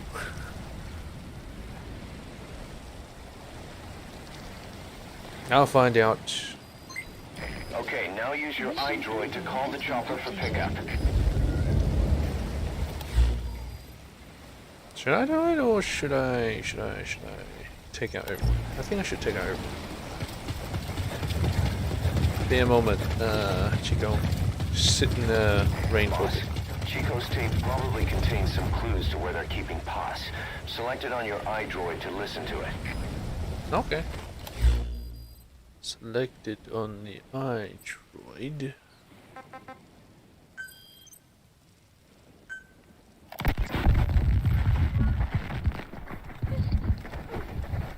Bus!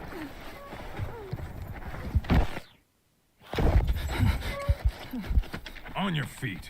Okay. Chico was taken out of his cage. Did he leave the tape recording while he was being moved? Paz might be up ahead.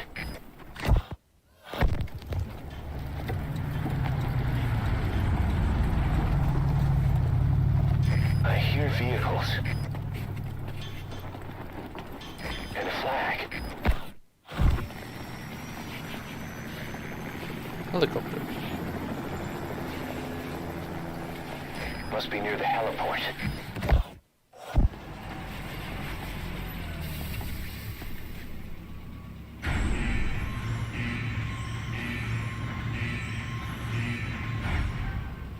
A gate. Bunk. Yeah, gate. Just underground facility somewhere. Most likely. Great.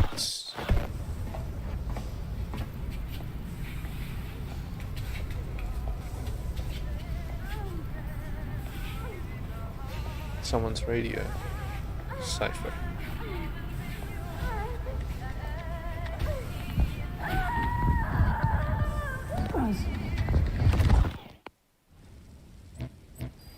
Chico left the tape on record while he was being moved. Try using what you hear to find Paz. If you're still not sure, listen to the tape again.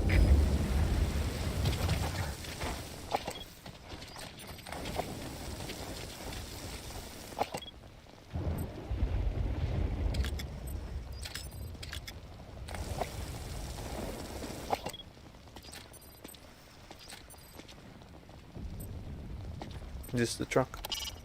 That's a military truck. Looks pretty solid.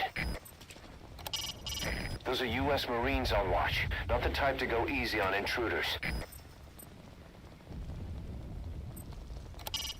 That's a Marine on guard. Don't underestimate him.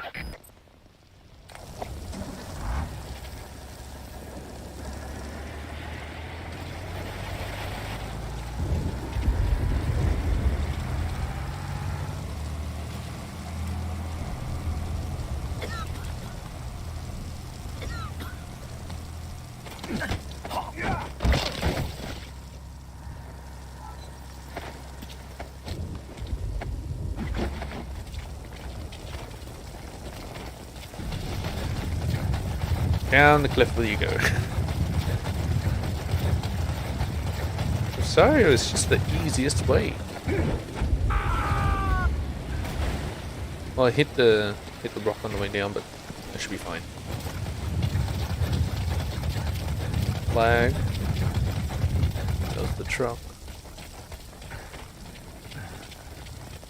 Must have went through here. The gate.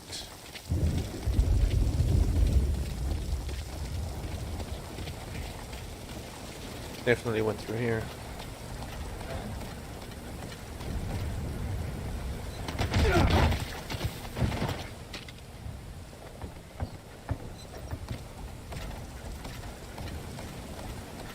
Actually, I'll just look from up here.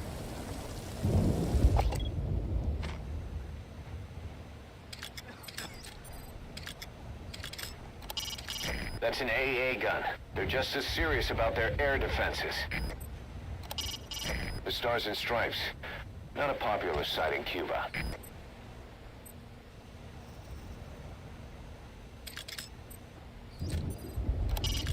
The guard's situational awareness won't be that great due to the hurricane. But still, don't get careless. Opening front gate. You won't be able to just waltz through that gate. Must be for vehicles. Vehicles, huh?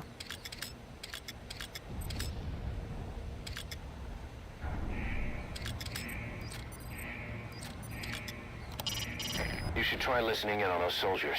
Even casual chatter could reveal something in a place like this. Alright. A U.S. Marine. It's enough to make you forget you're technically in Cuba.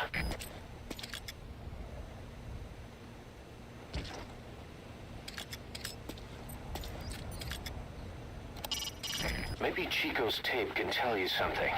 What can you hear on it? Take a close listen.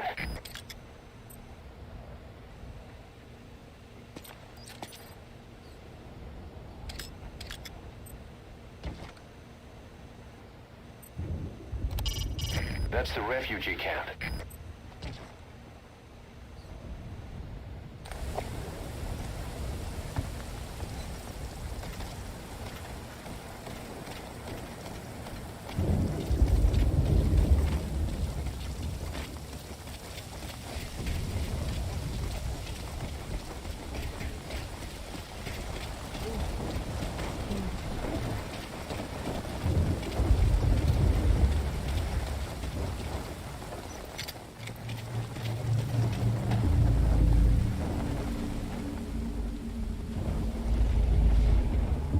Nothing going on here.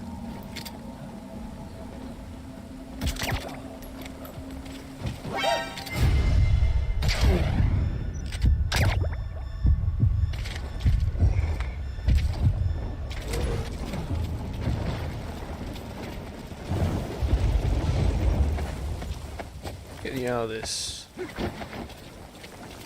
It's too open there.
That rain just won't let up. It'll help you stay out of sight, but watch you don't get hypothermia.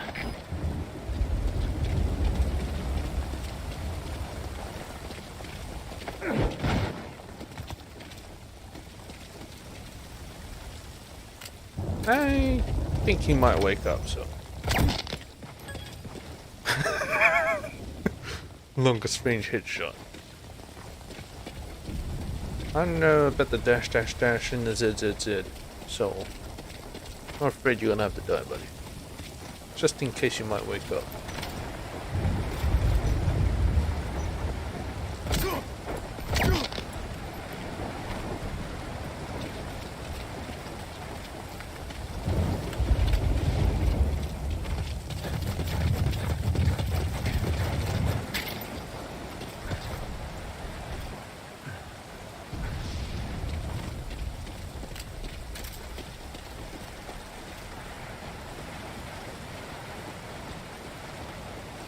No way I'll be able to get him.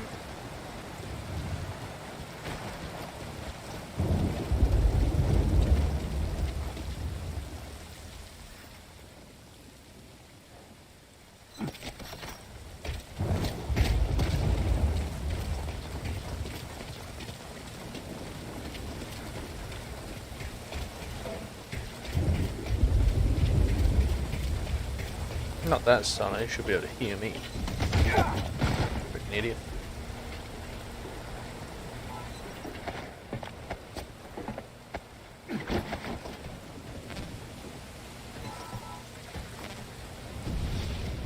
Still searching for Paz? Try interrogating some of the Marines. They must know something. Put the squeeze on them.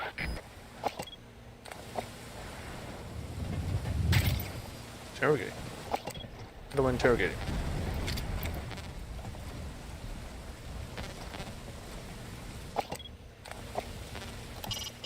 Find Paz and bring her back here.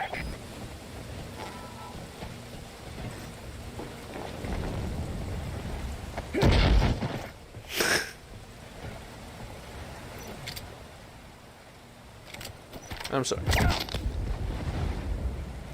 Got to die. The hell is this? Magazine. What, my pistol?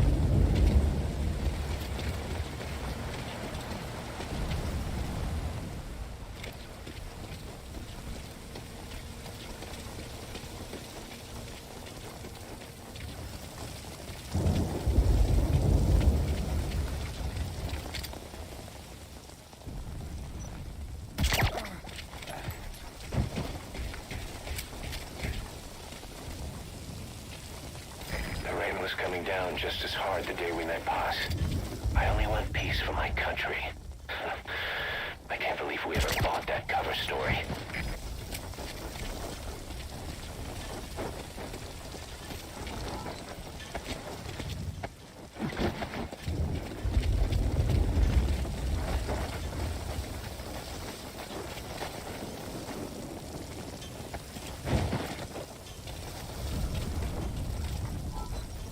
I think if you throw them, you can knock them awake.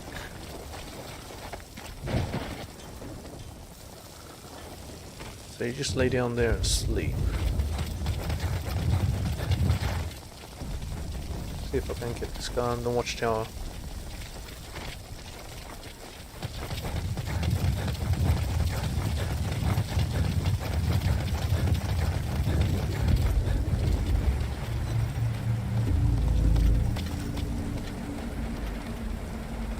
To interrogate an enemy, first grab him.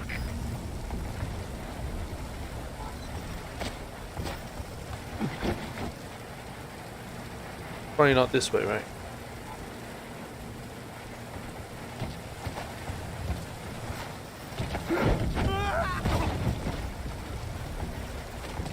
You'll be fine, buddy.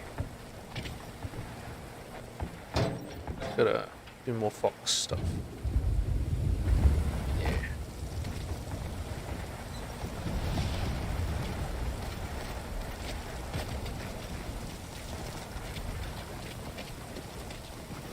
You okay there, buddy? Uh-oh. Come on, it's just ketchup.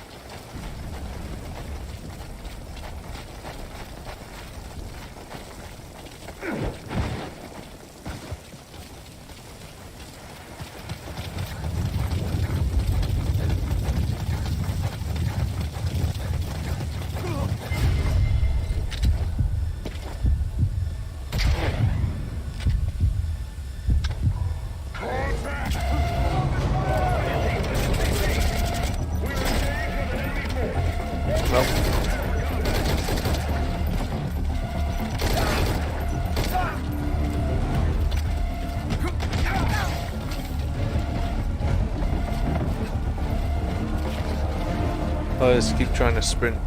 Let's interrogate him. Can I? How do I grab him?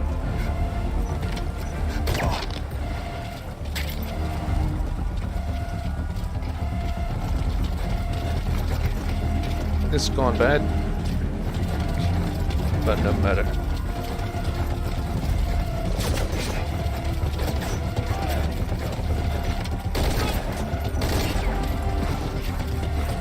It is time.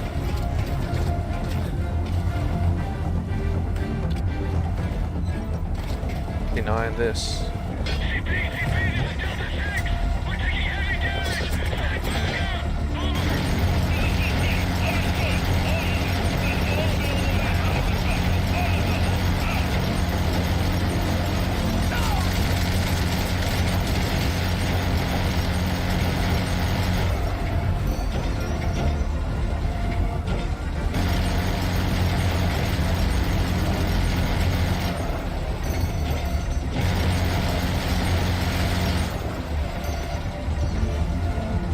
Anything on combat air?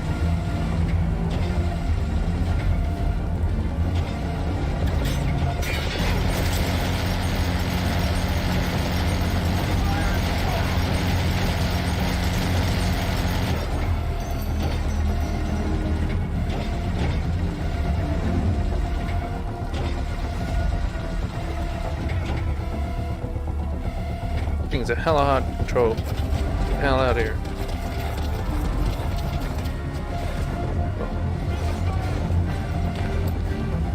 Come on, me.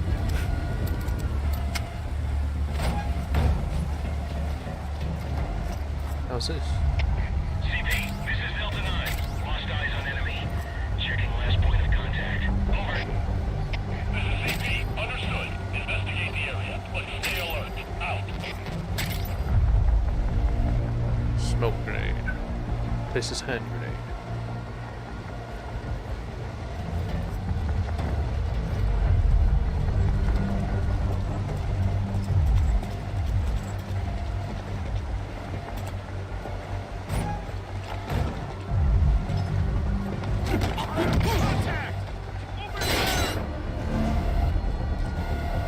no one over here?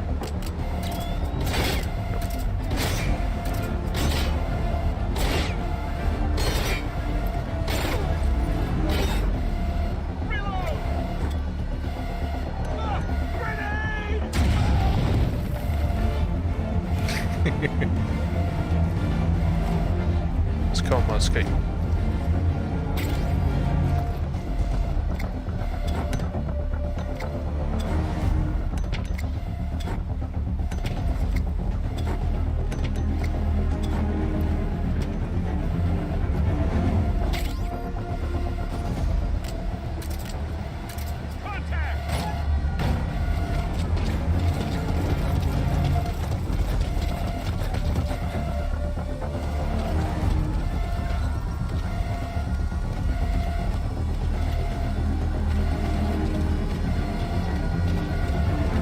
Oh, there's a dude up there.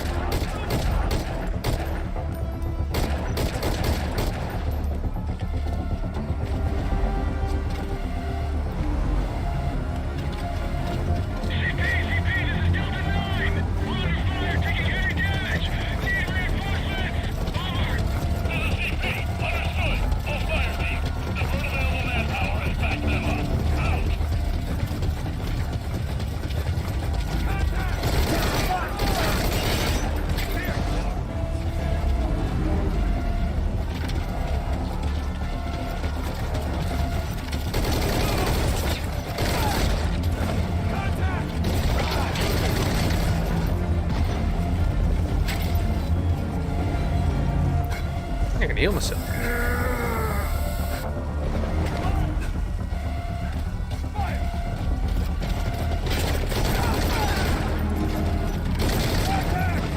It's time for a tank. Come on, get there. You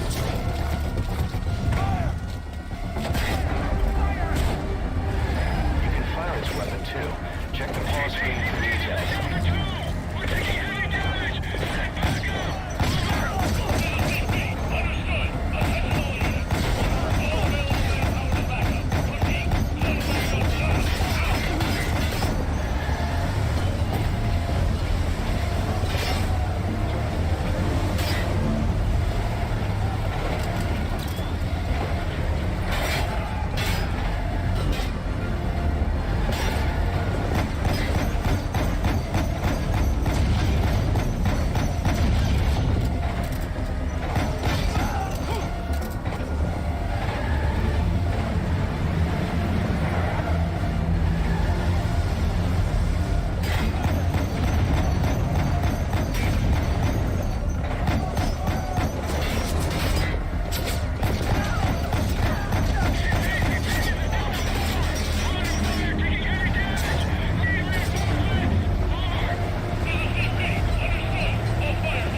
I just left it. Ah, shit.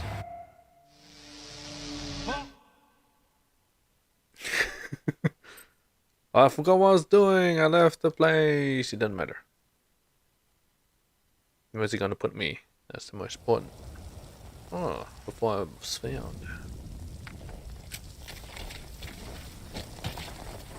I think it wants me to do this.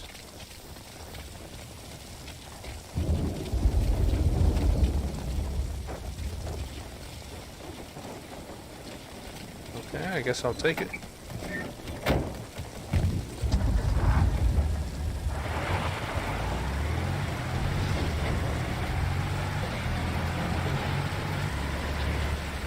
People not gonna be suspicious of me.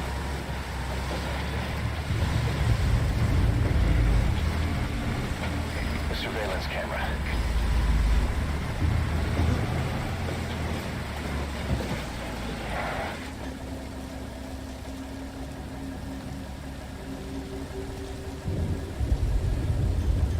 Is it gonna open?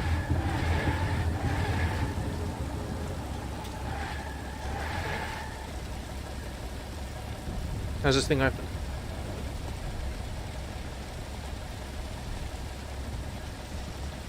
I'll find as long as I'm inside the vehicle.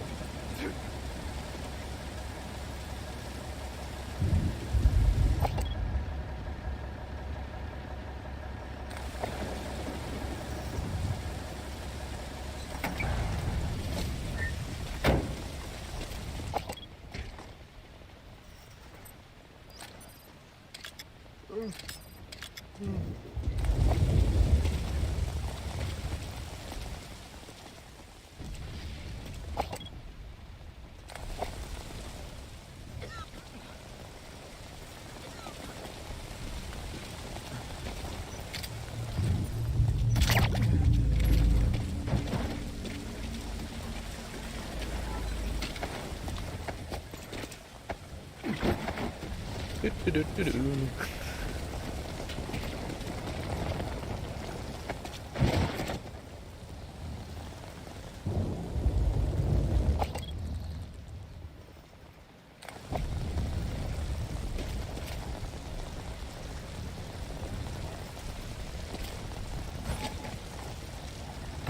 That's the admin building.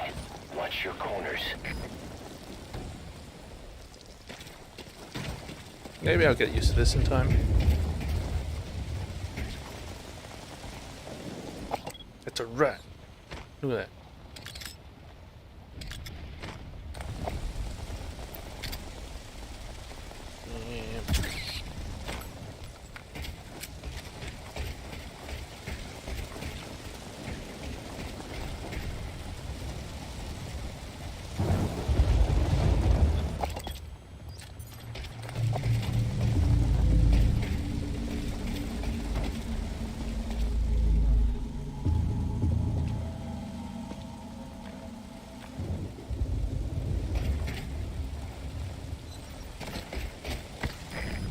Back and forth while hanging.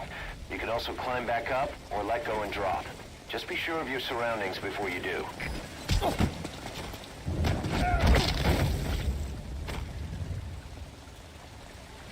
Is it me or can I hear like a camera or something? Can't tell where it is, but I can hear something. Like a camera maybe.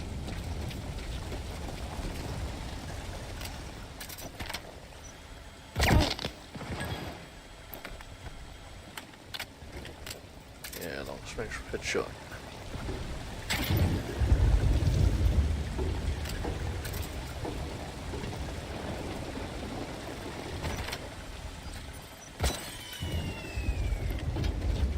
All fire teams, this is CP. We lost the security camp. There's no reason for it to be down. Whoever's closest, go check it out.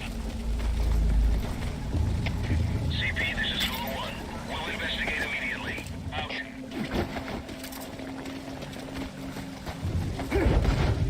Yes, that's the problem with it.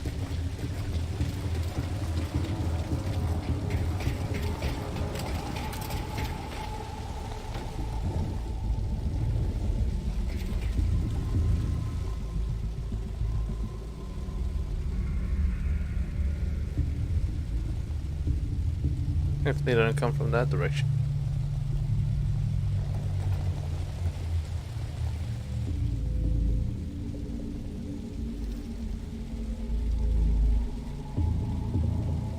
If they do, hopefully they just think he's sleeping on the job.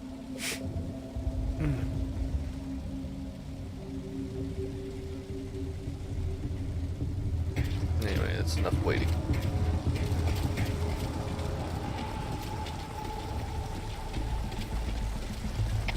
CP, this is Zulu 1. We've arrived at the scene. Checking things out. Over. CP, understood. Don't let your guard down. Out.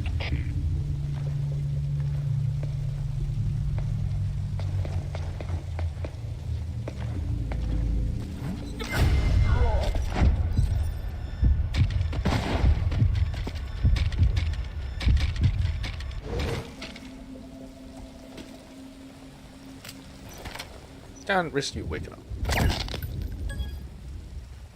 Long range headshot.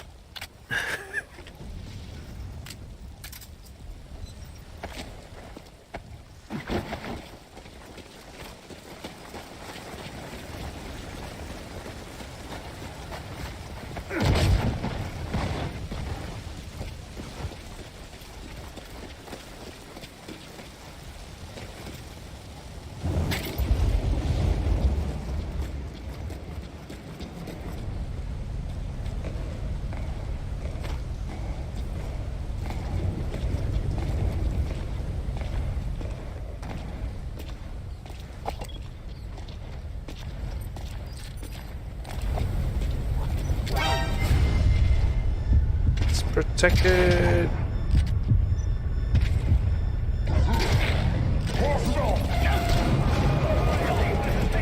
Okay.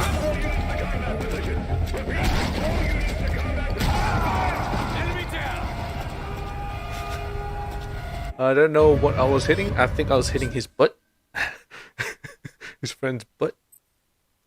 Oh, it would have been so cool if I could have pulled it off. I want to shoot that guy and punch the other one.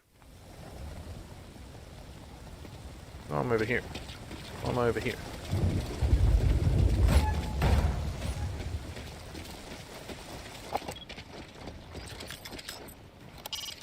That's a surveillance camera.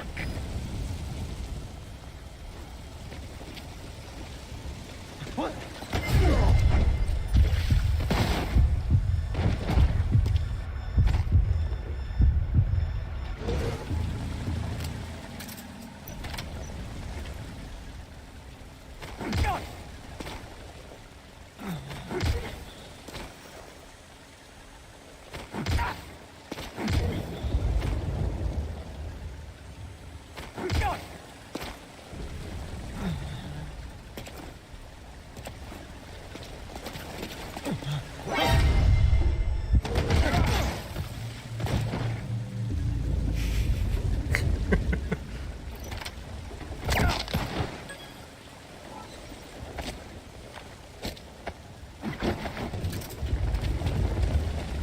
I don't even know.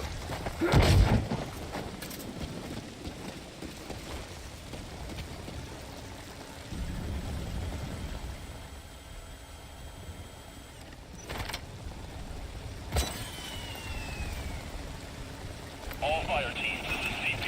We lost the security camp. There's no reason for it to be down. Whoever's closest, go check it out. CP, this is Zulu 1. We'll investigate immediately. Out.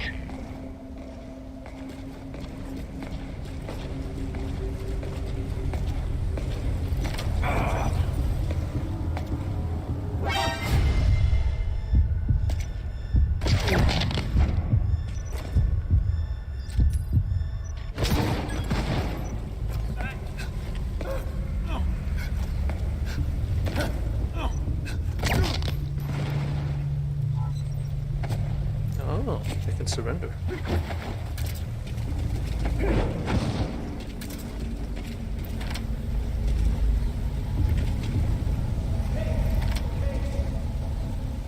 No, it's not okay.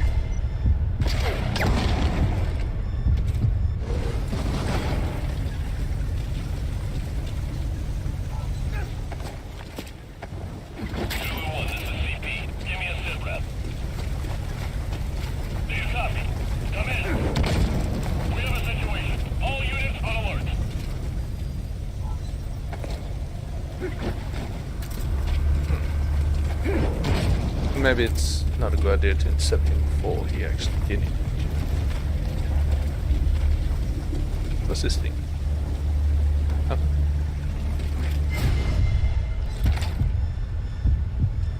I mean, how do you see me, man?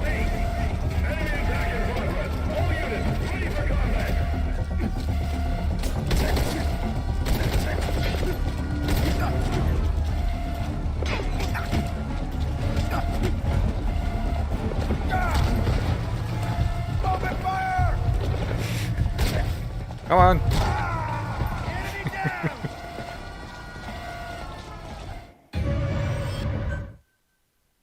It's just one mission, and I'm having so much trouble with it. I'm not very good at stealth games, you know?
Is that Paz?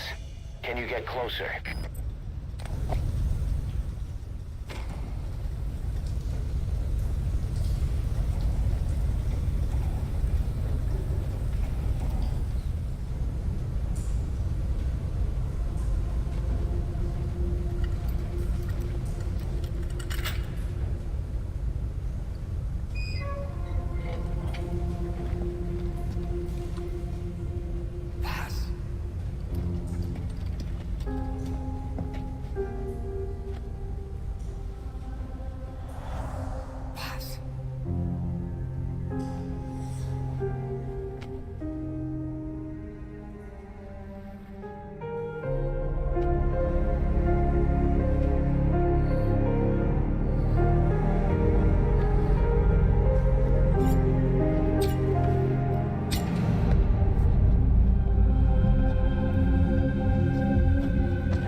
Boss, Mission info get has Paz been onto the updated. helicopter.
illusion. Pain's in the mind.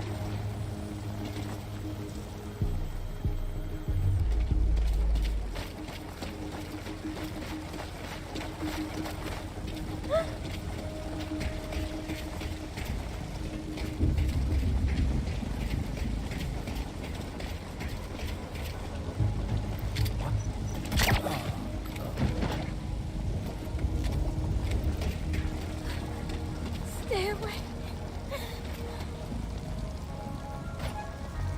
Go ahead and call the chopper. Keep an eye out for nearby enemies. They can try to shoot down the chopper.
Please select a landing zone.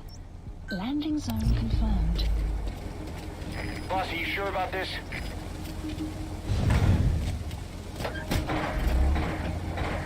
You can fire its weapon too. Check the pause screen for details.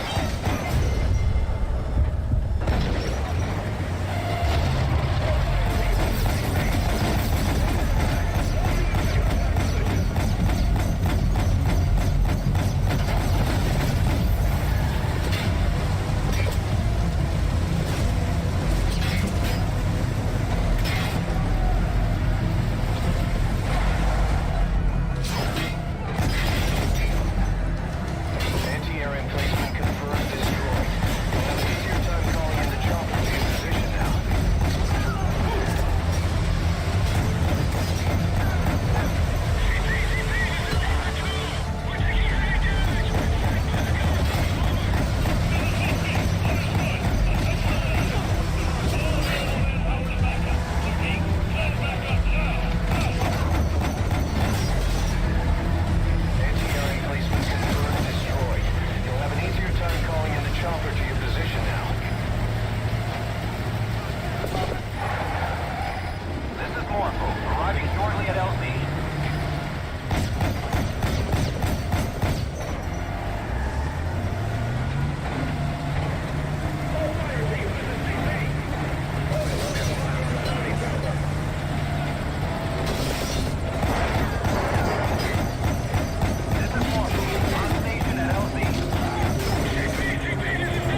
time calling in the chopper to your position now.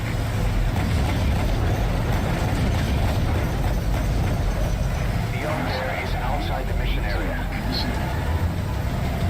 You are about to leave the mission.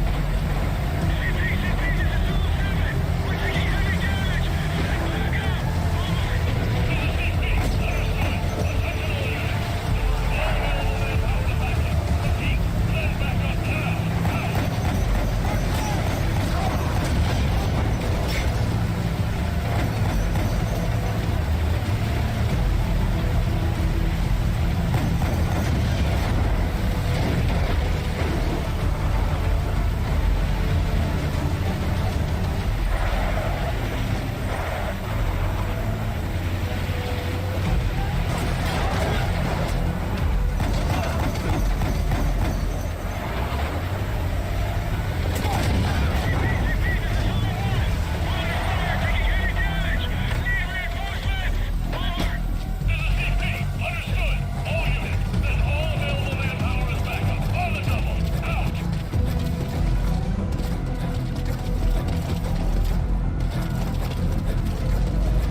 Please select a landing zone confirmed. Roger that chopper request. It's headed your way now.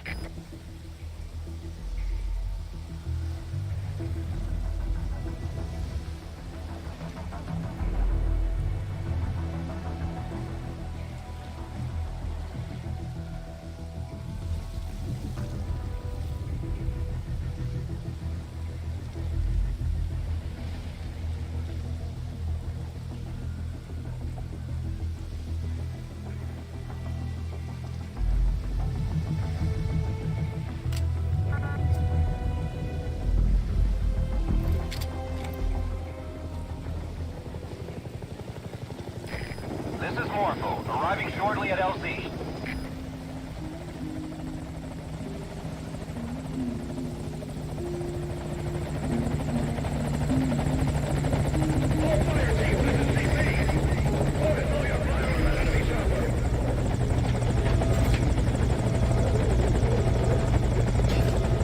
Put the target on the chopper.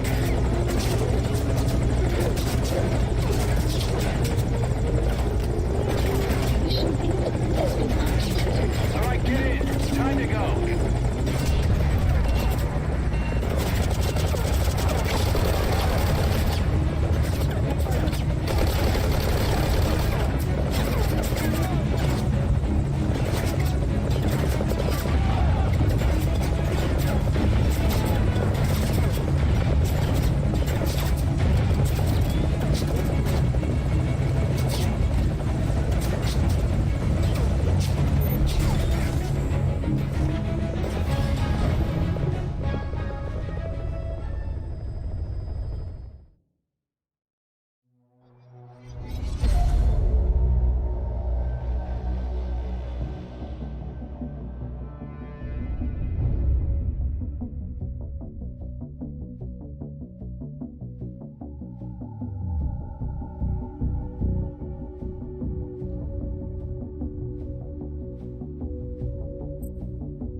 Snake!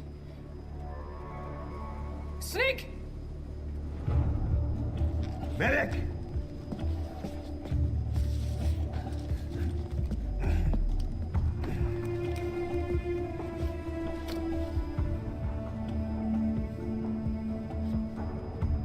She's rigged. Damn it, we were set up! We gotta get it out. No time for anesthetic. We have to open her now. Hold her down. Hold her down!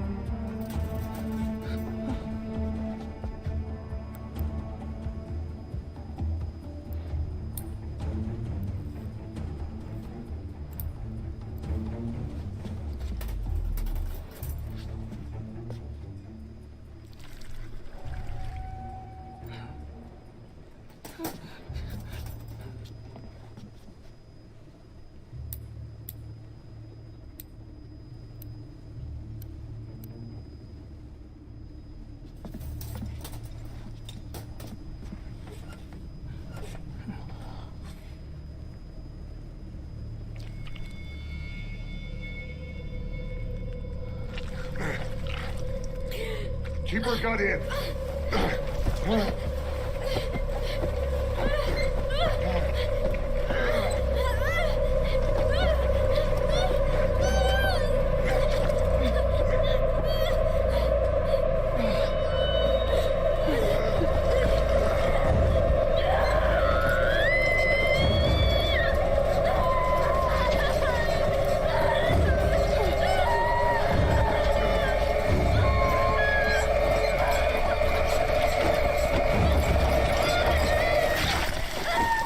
Boss.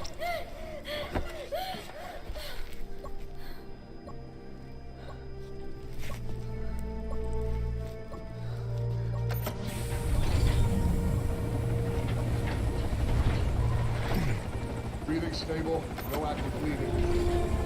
She's clean, I'm closing her up. Hold her steady. It's gotta be a continuous suture. Control tower, this is Morpho 1. All hummingbirds are on the wing. We'll shake hands, then head back to the cage. Boss, you got a call. Boss, can you hear me? What's up, Huey? Our guests are right on time. Document destruction and hangar decontamination are complete. AFVs have been stowed away. And Zeke's on the seafloor along with a nuke. Everyone's got their story straight. The guided tour will be wrapped up by the time you get home. Make me proud. By the time they leave, I'll have the IAEA praising us as the poster boys for world peace. Out.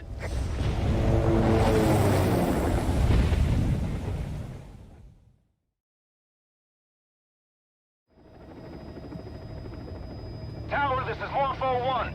Do you copy? Can't get through. The link seems fine, but...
but a smoke screen. I heard explosions, then... They played us like a damn fiddle! Give it back! This isn't right, that was ours! We built it, damn it! You spying bitch! Come on, start talking, bitch! Come on, get up and start talking!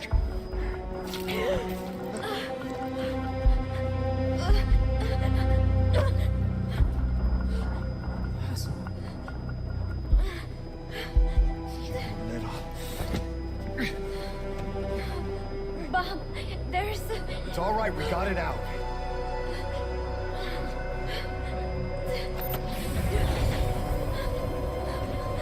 There's another in my...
Your favorite song?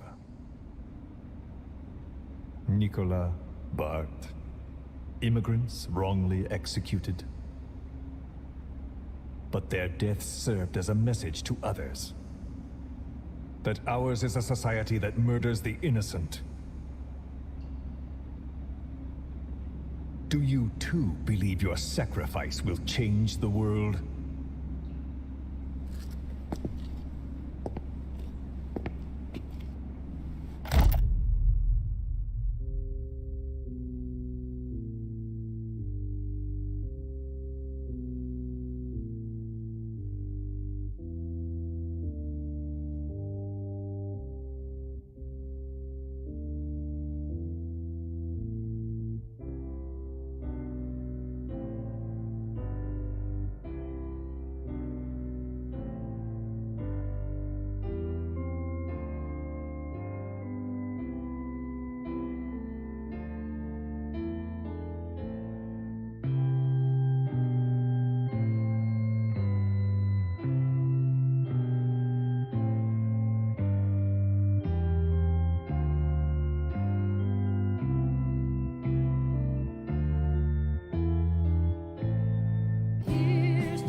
I wonder if my voice actually came through. I don't think it did, so...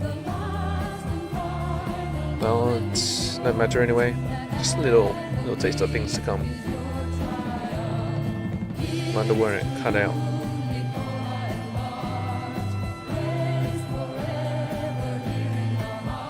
sad ending for Buzz, as I said before.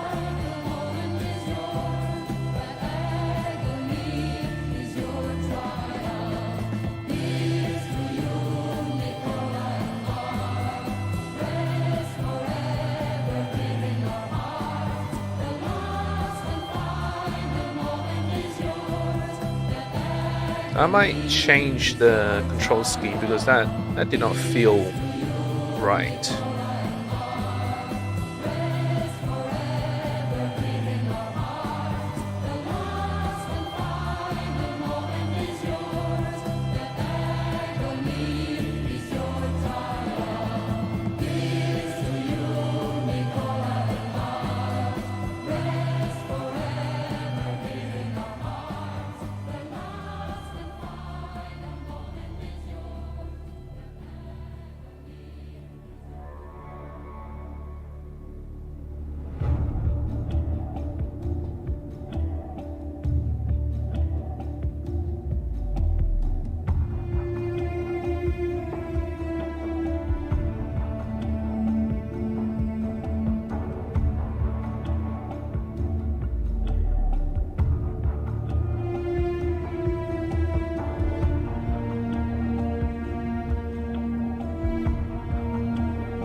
I hope you enjoyed a snippet of what's to come. I might stream it tomorrow, who knows?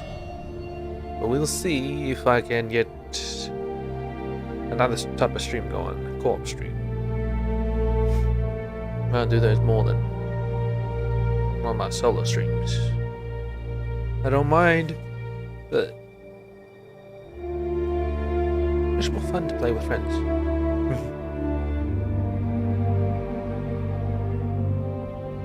Catch you guys in the next one.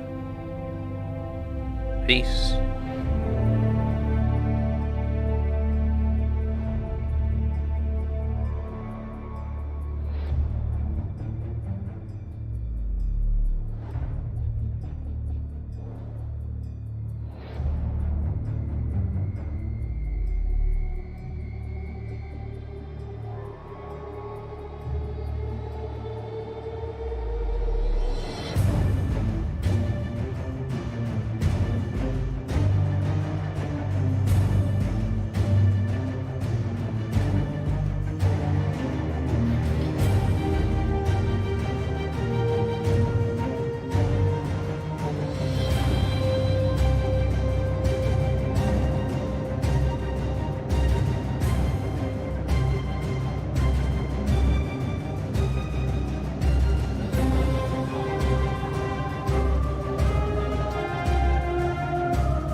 Cypher's been in hiding ever since his grand experiment. No one's seen him in years. All we hear are orders delivered by proxy.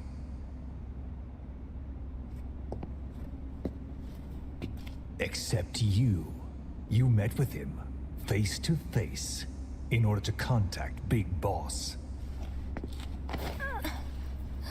Tell me where he is. Where is Cypher? Where is Zero? I've never known choice. Where I was born, the language I speak, I've never had the freedom to choose for myself. But you, right now, are free. Do as you will. This will save Big Boss. It may. Will you really kill Zero for me? Not for you. All right. Zero is...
Don't you die on me, damn it! He be dropping! Intubate now! Clear!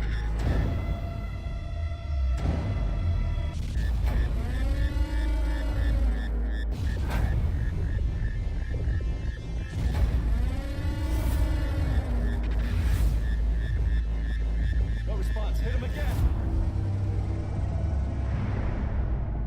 Clear!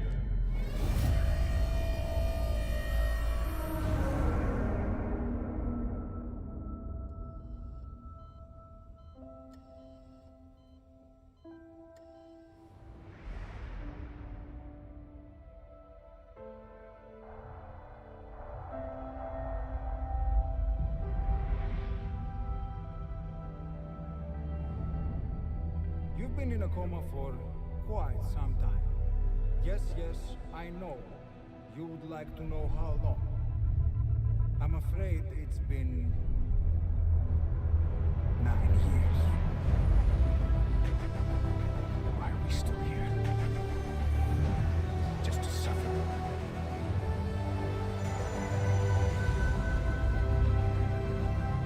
The body I've lost.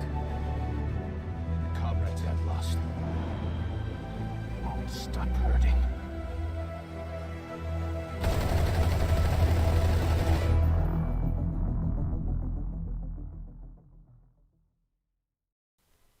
Is it me, or did I just watch a trailer?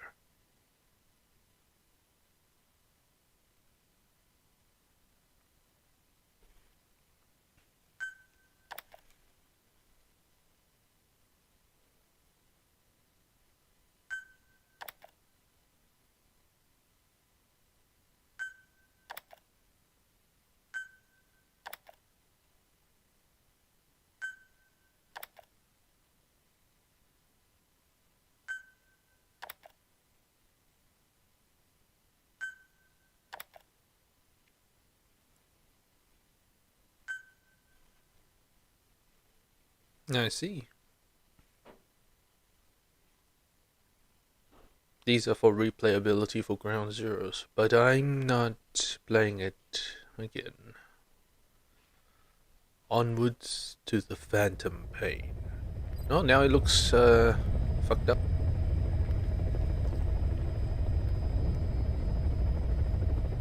They're prosthetic though.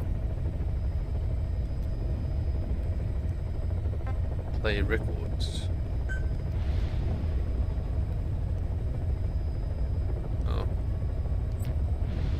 my play records.